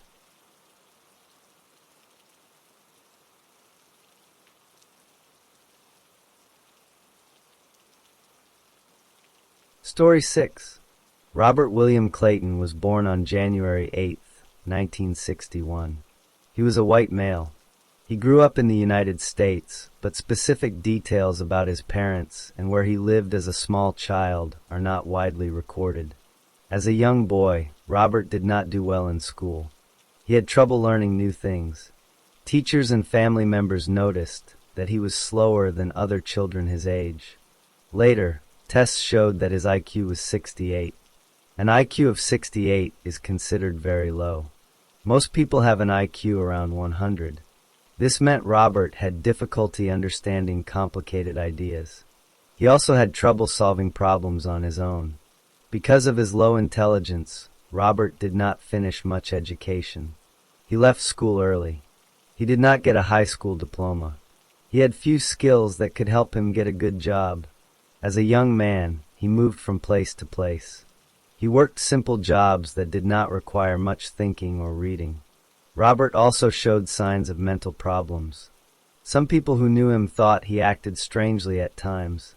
He did not always understand what was right and what was wrong. His behavior sometimes worried others, but no one took serious action to help him. When Robert was a young adult, he got into trouble with the law in other states. In Texas, there was testimony that he committed a robbery. In Mississippi, there was testimony that he committed a rape. However, he was never convicted for these acts. He did not go to prison for them. These events were not proven in court at the time, but they showed that Robert had a pattern of violent behavior. By the mid-1980s, Robert was living in Tulsa, Oklahoma. He was in his early 20s. He found work as a groundskeeper at an apartment complex. His job was to take care of the outside areas. He mowed grass, picked up trash, and did small repairs. He lived near the apartment complex. He did not have a wife or children. He spent most of his time alone. People who lived in the apartment complex saw Robert working outside. Some thought he was quiet and kept to himself. Others did not pay much attention to him. He did not have close friends. He did not go out to social events. His life was small and simple. He woke up, went to work, and went home. On the morning of June 25, 1985, Robert went to work as usual at the apartment complex. He did not know that this day would change his life forever. On the morning of June 25, 1985, Robert William Clayton reported to work as the groundskeeper at the apartment complex in Tulsa, Oklahoma. He had his usual tasks. He walked around the property. He looked for trash or things that needed fixing. Around noon, Robert walked through the outdoor areas of the apartment complex. He saw a young woman lying on a blanket outside her apartment. The woman was sunbathing. She was wearing a bathing suit. Her name was Rhonda K. Timmons. She was 19 years old. She was married and had a baby son. Rhonda did not know Robert. Robert had seen her around the complex before because he worked there, but they had never spoken. Robert walked toward Rhonda. What happened next was not planned ahead of time. Robert later said that Rhonda made sexual advances toward him, but the evidence from the crime scene did not support his story. Rhonda got up from her blanket. She went inside her apartment. Robert followed her. He entered her home. Once inside, Robert attacked Rhonda. He hit her head. The blow was so hard that it caused a fracture to the front of her skull. She also received a large bruise to the back of her head. This meant she was hit at least twice, or she fell and hit her head during the attack. Rhonda tried to defend herself, but Robert was stronger. He had a knife with him. He used that knife to stab Rhonda. He stabbed her many times. The total number of stab wounds was 12. He stabbed her in the chest. He stabbed her in the neck. He stabbed her in the side. He stabbed her in the arms. Rhonda tried to block the knife with her hands and arms, but the wounds kept coming. After stabbing her 12 times, Robert did not stop. He used Rhonda's own bathing suit top to strangle her. He pulled the fabric tight around her neck. He kept pulling until she could no longer breathe. Rhonda K. Timmons died on the floor of her own apartment. During the attack, Rhonda's baby son was in a crib nearby. The baby was about 1 year old. He was in the same room as the attack or in a nearby room. The baby was not injured, but the baby's crib was covered in blood that sprayed from Rhonda's body. The baby sat in the crib while his mother was killed.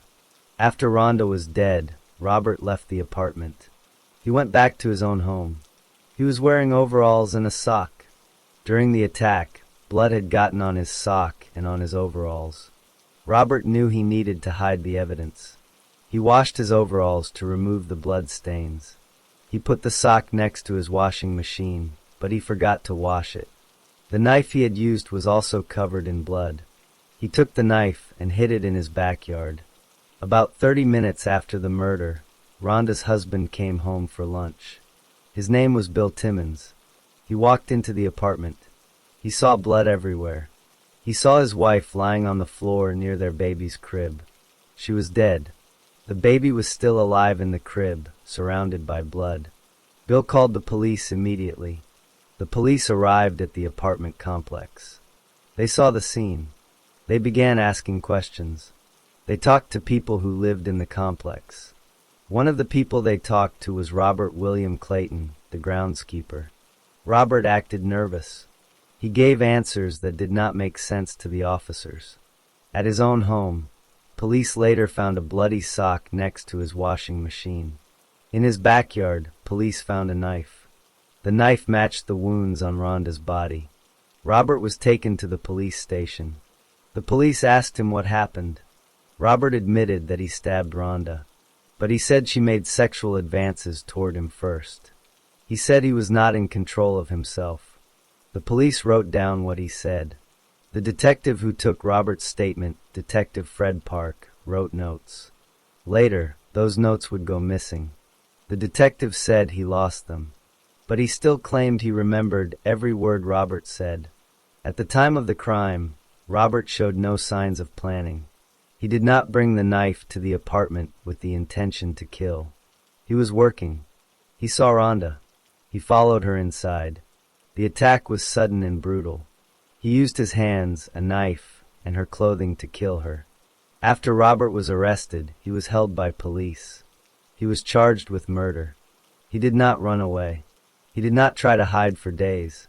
He was caught quickly because the police found him at the apartment complex where he worked. After Robert Clayton was arrested, the police continued to gather evidence. They sent the bloody sock and the knife to a laboratory for testing. At the time of the trial in 1986, DNA testing was not yet widely used. Instead, the lab tested blood types. The blood on the sock matched Rhonda Timmons' blood type. This connected Robert directly to the crime scene. The police also interviewed witnesses at the apartment complex. Several residents said they saw Robert near Rhonda's apartment around noon on the day of the murder. One witness remembered seeing him walk quickly away from that building shortly after the attack. Robert's trial took place in Tulsa County. The prosecutors presented the knife, the sock, and the blood type evidence. They showed photos of Rhonda's body and the bloody crib. They told the jury that Robert had attacked Rhonda while she was sunbathing, then followed her inside and killed her. Robert's defense lawyers argued that he was not guilty by reason of insanity. They said his low IQ of 68 meant he could not understand what he was doing. They also said he had mental problems that made him unable to control his actions. The judge allowed the jury to hear this defense. The jury listened to both sides. They heard the detective repeat Robert's confession word for word, even though the detective had lost his original notes.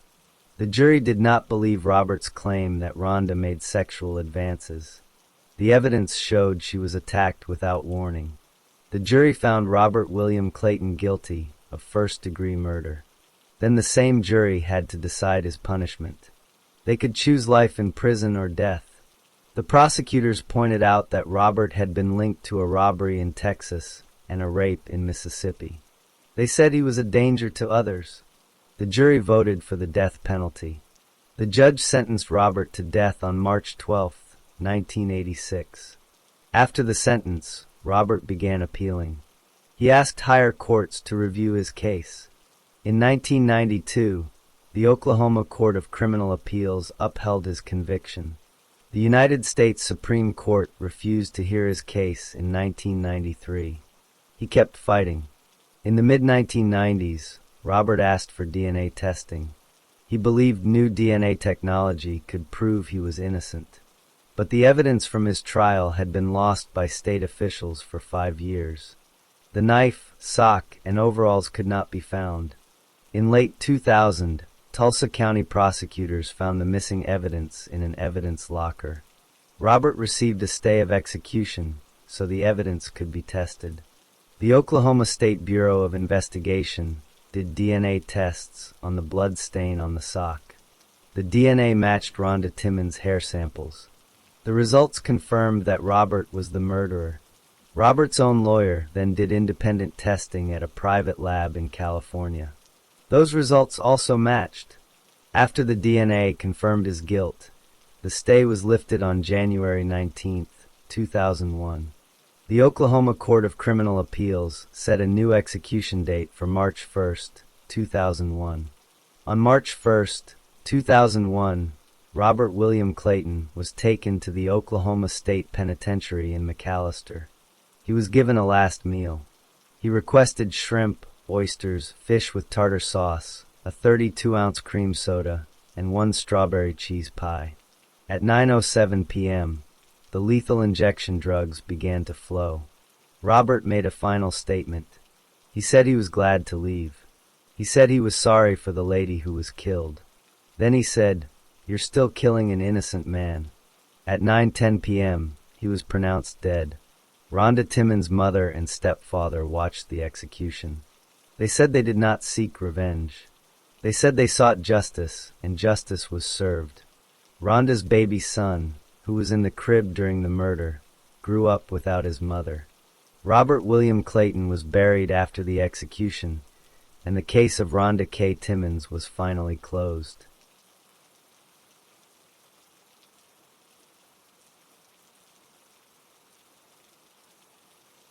Story 7. Dennis Thurl Douthit was born on June 20, 1945, in the state of Texas. He was a white male. His family lived in small towns and rural areas around Houston. Not much is known about his parents or his very early childhood, but records show that he grew up in a normal working-class home. When Dennis was a teenager, he began to show signs of mental health problems. He started hearing voices or having strange thoughts. These problems continued into his adult life. However, he did not receive proper treatment for a long time. His family later said that he had been mentally ill since he was young. Dennis finished high school. After that, he did not go to college. Instead, he started working with cars. He learned how to fix them and how to sell them. Cars became his main way to make money. As a young man, Dennis got married. He and his wife had children.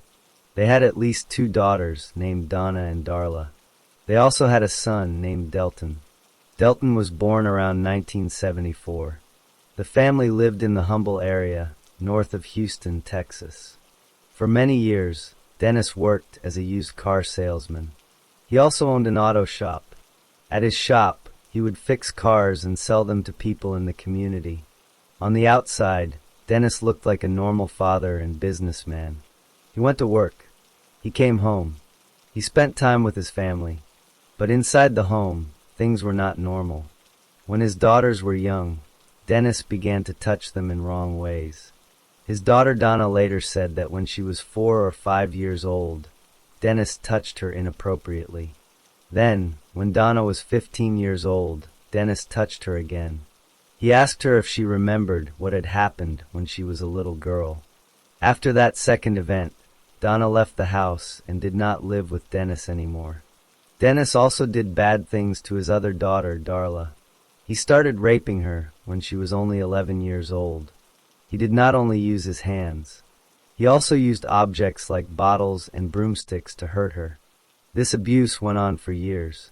Darla did not tell anyone for a long time. She felt trapped and scared. Dennis also had strange sexual requests. He once offered to buy Darla a car if she would find him a young girlfriend. This showed that he was looking for other young girls outside his family. Despite these behaviors, Dennis was not arrested. No one reported him to the police. The family kept quiet. The abuse happened inside the house, and outsiders did not know. Dennis continued to work at his auto shop. He lived a double life. During the day, he sold cars and acted normal. At night, he hurt his own children. His son Delton grew up in this same house. Delton saw some of what happened, but he was also a child.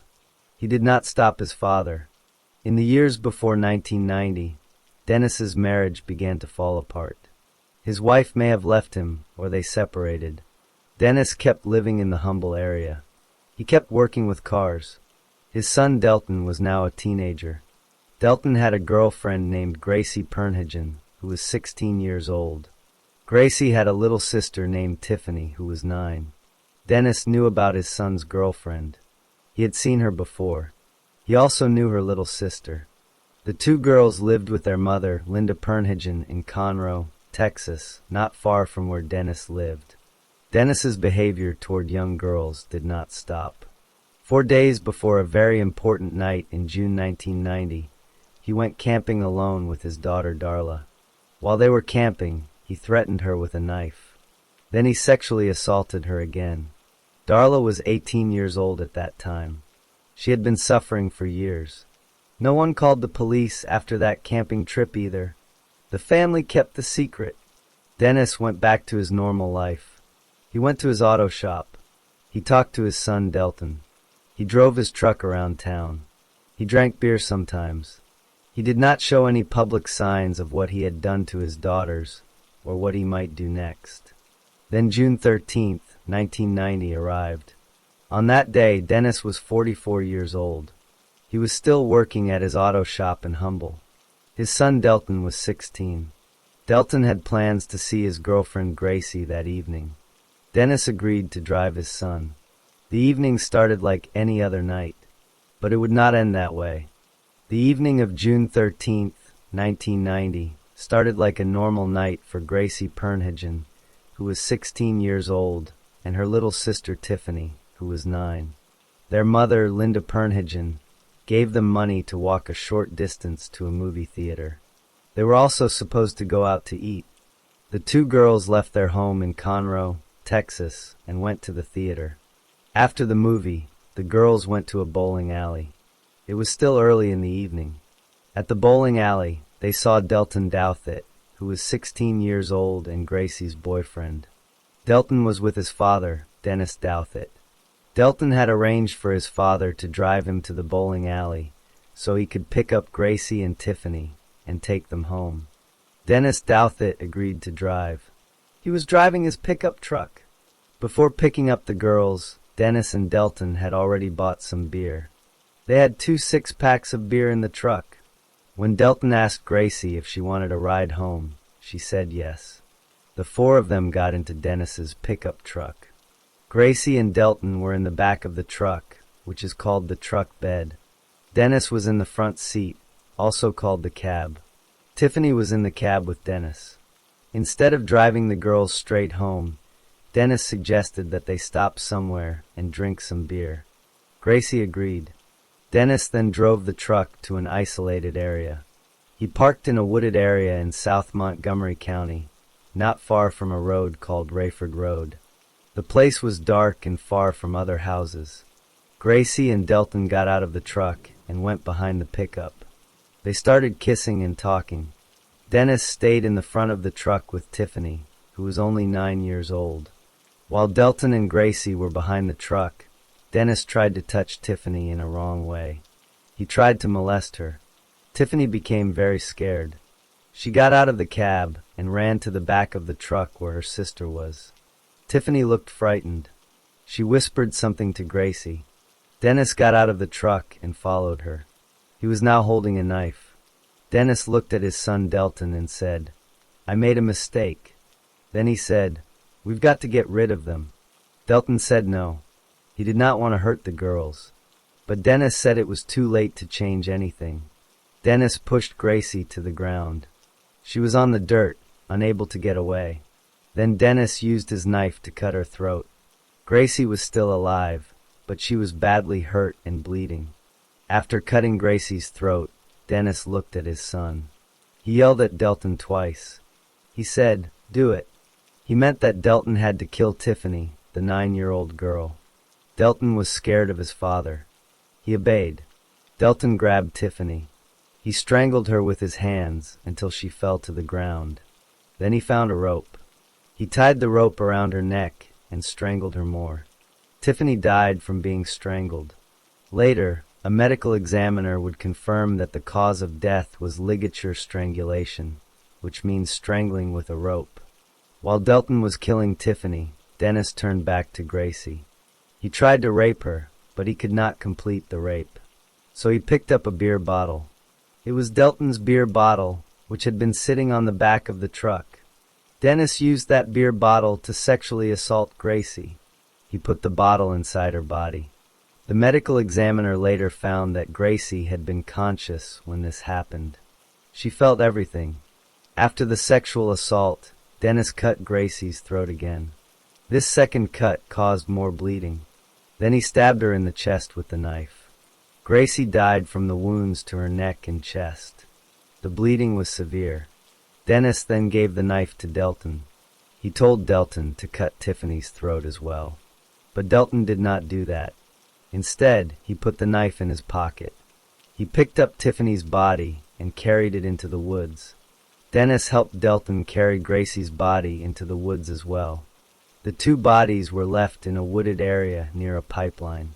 Dennis threw the beer bottle into the back of his truck. Then he and Delton left the scene. Later that same evening, two witnesses saw Dennis at his auto shop in Humble. They noticed that his shirt had blood on it. Dennis did not explain why he was covered in blood. The witnesses did not call the police at that moment. The next day, which was June 14th, 1990, Dennis called his daughter Darla on the telephone. The bodies of the two girls had not been found yet, but Dennis called Darla and asked her the same question more than once. He asked her if she would forgive him for what he's done. Darla later said that the two victims, Gracie and Tiffany, had been her good friends. Dennis did not go to the police. He did not tell anyone what had really happened. Instead, on June 16, 1990, he and his son Delton and other family members left Texas. They told people they were going to Louisiana to visit Dennis's aunt. They drove away from the area where the bodies were waiting to be found. That same evening, June 16, 1990, the bodies of Gracie and Tiffany Pernhagen were discovered.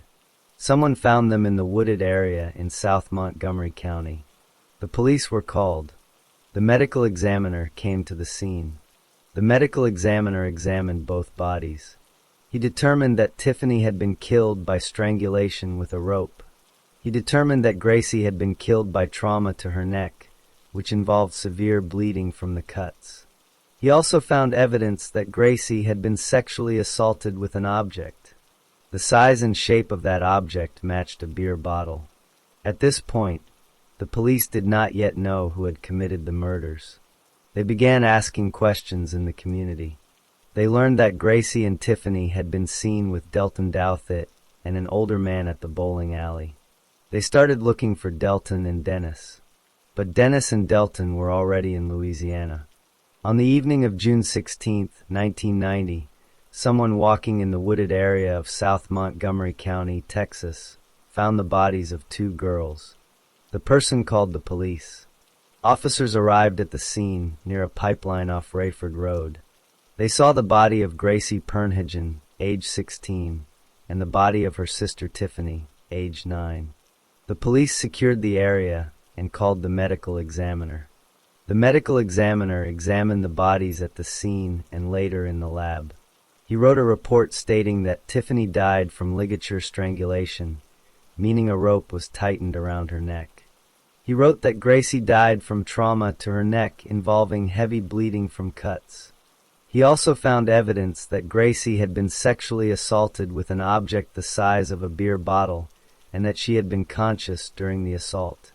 The police began asking people in Conroe and the surrounding areas if they had seen the two girls on the night they disappeared. Several witnesses came forward. One witness said the girls were at a bowling alley. Another witness said she saw Gracie and Tiffany leaving the bowling alley with two males. Gracie told someone that her boyfriend, Delton Douthit, was picking her up. The police learned that Delton was 16 years old and that his father was Dennis Douthit. The police also learned that Delton had told a friend about the murders. The friend reported this to the authorities. This tip became important. On June 17, 1990, one day after the bodies were found, Dennis Douthit was in Louisiana with his son and other family members. They were visiting Dennis's aunt. Dennis spoke to his aunt in private. He was upset and almost crying. He told her, "I did it, and I made Delton do it." He did not explain what he meant, and his aunt did not call the police immediately. On the same day, the police in Texas obtained information that Delton and Dennis might be in Louisiana. Law enforcement officers located Delton in Metairie, Louisiana, which is near New Orleans. They arrested Delton on June 17th or June 18th. At first, Delton confessed to killing both girls by himself. He said he acted alone. He did not mention his father, but then Delton changed his story. He said he had killed Tiffany, but only because his father ordered him to. He said Dennis had killed Gracie. Delton explained that he first took the blame because he was afraid of his father. Dennis had threatened Delton and also threatened Delton's mother and sisters. Delton also believed that because he was a juvenile, his punishment would be less severe than his father's. After Delton changed his story, he led the police to a place where Dennis had thrown away the knife used in the murder. The police found the knife. They also searched Dennis Douthit's used car business and auto shop in Humboldt, Texas. In the trash at the shop, they found a beer bottle with blood on it.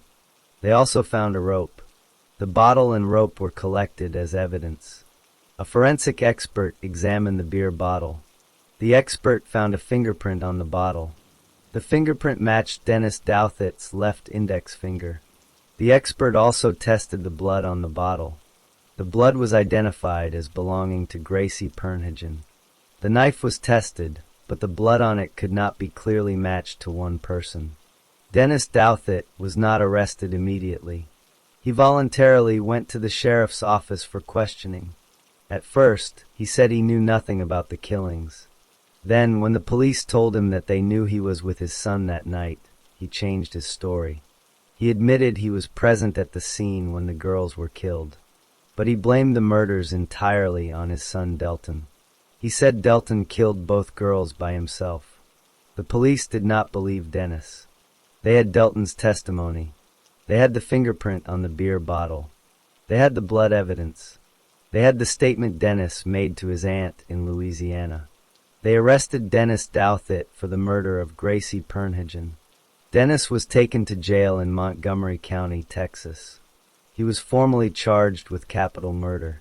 The indictment said he murdered more than one person during the same crime, and that he committed murder during an aggravated sexual assault. Delton Douthit made a deal with the prosecutors.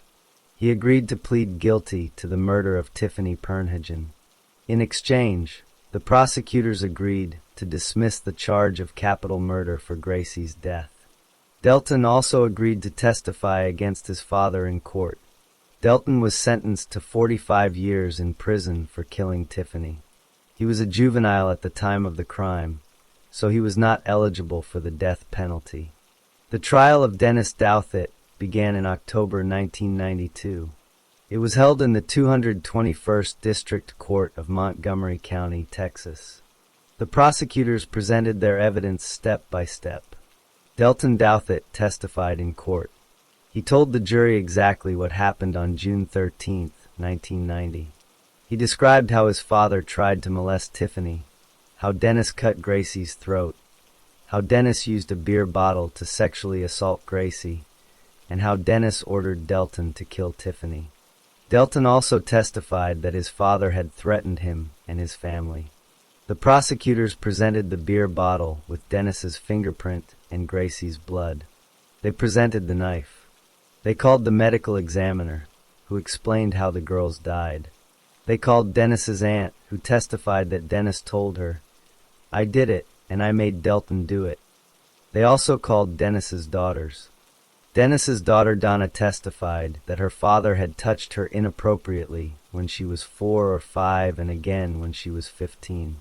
Dennis's daughter Darla testified that her father had been raping her since she was 11. She said he used bottles and broomsticks on her. She also testified that he threatened her with a knife during a camping trip just 4 days before the murders. Darla said that Dennis had offered to buy her a car if she found him a young girlfriend. The jury also heard that Dennis had given multiple inconsistent statements to the police. He first denied being there. Then he admitted being there but blamed his son. The jury did not believe Dennis. The prosecutors dropped the first count of the indictment, which was murdering more than one person. They proceeded with the second count, murder in the course of committing aggravated sexual assault.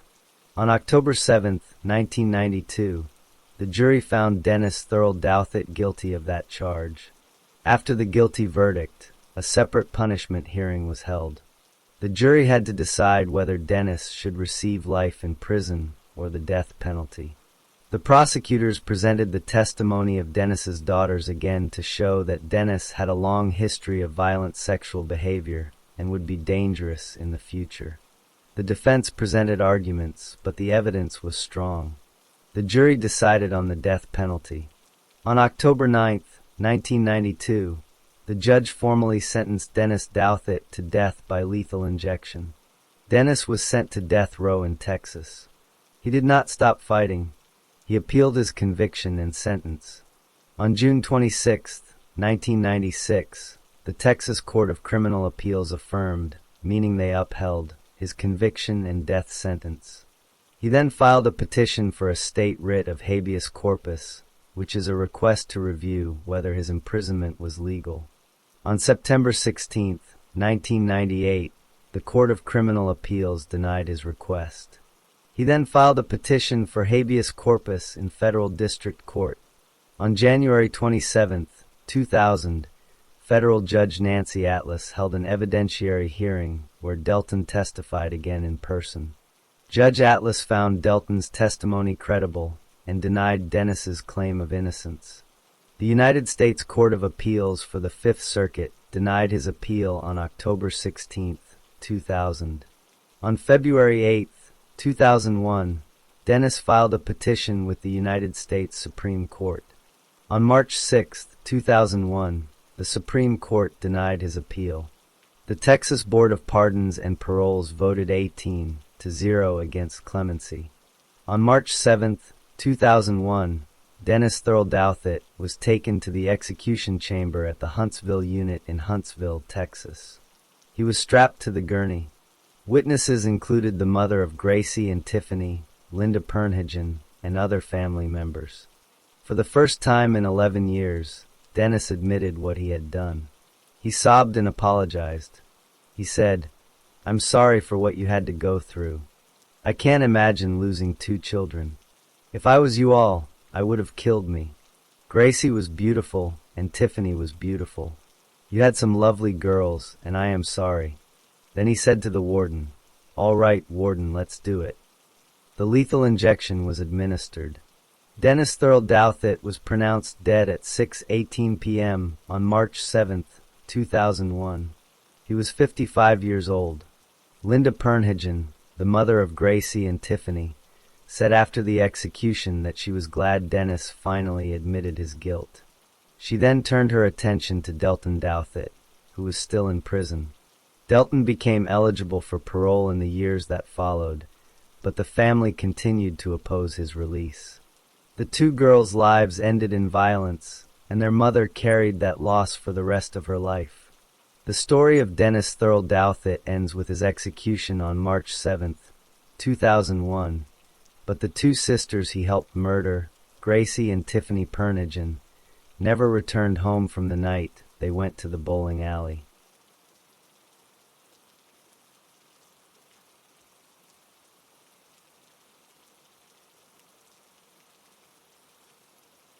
Story 8. Willie Irvin Fisher was born on March 4, 1962 in North Carolina. He was the youngest of 9 children. His parents had a large family, and Willie grew up with many brothers and sisters around him. The family lived in Winston-Salem, North Carolina. They did not have a lot of money, but Willie's mother worked hard to take care of all her children. People who knew Willie when he was young said he was an easygoing and sweet person. He was very close to his mother. Some called him a mama's boy because he loved her so much and stayed near her. He was not known as a troublemaker. He did not fight with other kids. He did not get into trouble with the police as a young man. As Willie grew older, he finished school. He was not a violent person. In fact, everyone who knew him said that before a certain point in his life, he had never been violent toward anyone.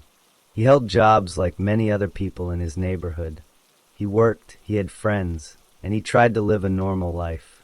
At some point as an adult, Willie started drinking alcohol. He also began using crack cocaine. These were habits that changed his behavior when he used them. But when he was not drinking or using drugs, he remained calm and gentle. Willie met a woman named Angela Vanetta Johnson. She was a young black woman. They became close and started a romantic relationship. Angela became his girlfriend. Together, they had a daughter. They also had a son named Willie Jr. for a time. They tried to live as a family. But the relationship was not always easy. They had arguments like many couples do. Still, Willie had no criminal record. He had never been arrested for hurting anyone. Angela lived with her mother in a house in Forsyth County, North Carolina. Sometimes Willie would visit. Other times they would argue and separate. But nothing in Willie's early life or in the years before the incident showed that he would commit a very serious crime. He was just a man with a family, a job, and two bad habits: alcohol and crack cocaine. Willie and Angela had a daughter together. One day, they had a very angry argument about how to take care of their daughter. The argument was loud and heated. After this argument, Angela went to the police. She filed a domestic battery complaint against Willie. This meant she told the police that Willie had hurt her or acted violently toward her. The police wrote down her complaint. Willie learned that Angela had filed this complaint against him. He became very upset. He started drinking alcohol. He also smoked crack cocaine. The alcohol and drugs made his thinking unclear and his anger stronger. On the night of April 1st, 1992, Willie went to the house where Angela lived. Angela lived with her mother in Forsyth County, North Carolina. It was late at night. Willie forced his way into the house. He broke in. He did not have permission to enter. Once inside, Willie found Angela. He attacked her. He had a knife. He stabbed her in the chest. Angela tried to get away. She ran or was dragged outside the house. Angela's mother and other family members were in the house. They tried to stop Willie. They tried to help Angela, but Willie did not stop. Outside the house, Willie continued his attack. He tore off Angela's clothes. He stabbed her many more times. He also beat her with his fists. He kicked her. He picked up a broomstick. He used the broomstick to stab her as well. Later, investigators would count 32 stab wounds on Angela's body. While Willie was attacking Angela, her daughter came outside. The daughter was 14 years old. She saw her mother being hurt. She picked up a broomstick. She hit Willie with the broomstick. She was trying to protect her mother. Willie turned and stabbed the daughter with his knife. The girl was injured. Then Willie took the broomstick from her. He used that same broomstick to stab Angela again. A neighbor who lived nearby heard the screaming and the sounds of the attack. The neighbor came out of his house. He saw what was happening. He fired a gun into the air. He did not shoot at Willie. He fired the gun to make a loud noise and scare Willie away. The gunshot worked. Willie stopped his attack. He got up and ran away from the house. Angela Vanetta Johnson was 29 years old. She died from her wounds. The next day after the attack, Willie called the police. He told them who he was. He said he wanted to turn himself in. He went to the police and gave himself up. He admitted that he had been at the house.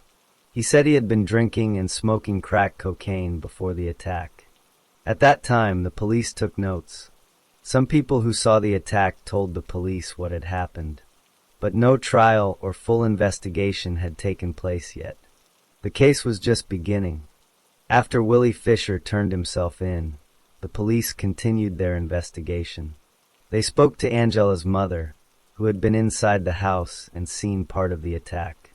They also spoke to the 14-year-old daughter. She had been stabbed by Willie but survived her injuries. The neighbor who fired the gun into the air also gave a statement. The police collected all these witness accounts. They also documented Angela's body and the wounds she suffered. Based on this evidence, the state of North Carolina charged Willie Fisher with first-degree murder. The trial took place in Forsyth County Superior Court. The court chose a jury of 12 people. 11 of the jurors were white. One juror was black. Willie Fisher was a black man. His lawyers argued that this jury was not fair because there was only one black person. They said the jury selection was biased. The judge disagreed. The trial moved forward. During the trial, the prosecutors presented the witnesses and the physical evidence. The defense lawyers did not try to say Willie was innocent. Instead, they argued that he had been very drunk and had smoked crack cocaine before the attack. They said the alcohol and drugs made him unable to form a clear intent to kill. They wanted the jury to find him guilty of a lesser crime, not first-degree murder. The jury did not accept this argument. The defense also later claimed that their own trial lawyer, David Tamer, had done a poor job. They said he did not present a proper defense. But at the time of the trial, no changes were made. On February 4, 1993, the jury reached its verdict. They found Willie Irvin Fisher guilty of first-degree murder. After a separate sentencing hearing, the same jury decided that he should receive the death penalty. The judge agreed and sentenced him to death by lethal injection. Willie Fisher did not accept the sentence quietly. He began a series of appeals. First, his lawyers appealed to the North Carolina Supreme Court. In 1994, that court rejected his appeal and upheld the conviction and death sentence. The case name was State v. Fisher, 445 SE 2D 866. Next, his lawyers took the case to the federal courts. They filed a petition for a writ of habeas corpus. This is a legal way to ask a federal judge to review a state conviction. The federal court also rejected his claims. The case went to the Fourth Circuit Court of Appeals, which ruled against him in a case called Fisher v. Lee, 215 F 3D 438. The U.S. Supreme Court declined to hear his appeal. By early 2001, Willie Fisher had run out of regular appeals. The state set his execution date for March 9, 2001 at 2 a.m. But Fisher's lawyers tried one more thing. They asked Governor Mike Easley for clemency. Clemency means the governor can reduce a death sentence to life in prison. Fisher made a videotaped statement. In the video, he said he was very sorry. He said he regretted everything that happened. He blamed only himself for Angela's death. He said if he were allowed to live, he would work in prison doing God's will. He also asked Angela's mother to forgive him. He told his son Willie Jr. that Angela was watching over him. Governor Easley reviewed the case. On the evening of March 8, 2001, he denied clemency. He said the murder was too heinous and brutal to allow a reduced sentence. After the governor's decision, Fisher's lawyers raised a new legal issue. They said Governor Easley had a conflict of interest. Before he became governor, Easley had been the North Carolina Attorney General. In that job, his office had fought against Fisher's appeals. The lawyers argued that Easley could not be fair when deciding clemency. A state trial judge, Howard Manning Jr., agreed. He issued a stay of execution late on March 8th. This meant the execution could not happen at 2 a.m. The state prosecutors quickly appealed to the North Carolina Supreme Court. In the early morning of March 9, 2001, around 4:45 a.m., the state Supreme Court lifted the stay. They ruled that the execution could proceed. They rescheduled it for 9 p.m. that same night. Fisher's lawyers then asked the U.S. Supreme Court to stop the execution. The U.S. Supreme Court reviewed the request and denied it without any dissenting votes. All the legal options were gone. On the afternoon of March 9, 2001, Willie Fisher was allowed to see his family for the last time. He met with his sisters, Sally and Anna Fisher, and his niece, Rhea Fisher. He also saw a social worker and his lawyers. He did not cry. He told his family that he was in God's hands and would be fine. At 9 p.m., the execution team at Central Prison in Raleigh, North Carolina, began the lethal injection. Willie Fisher was pronounced dead at 9:21 p.m. He was 39 years old.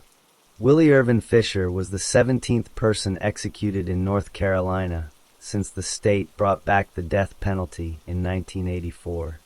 He was the 701st person executed in the United States since 1976. After the execution, Angela Johnson's family continued to live with the loss of her life. Fisher's family mourned him as a brother and uncle who had changed in his final years. He had found religion on death row and said he was at peace. The case of Willie Irvin Fisher ended on March 9, 2001, when he took his last breath on the execution table at Central Prison in Raleigh, North Carolina.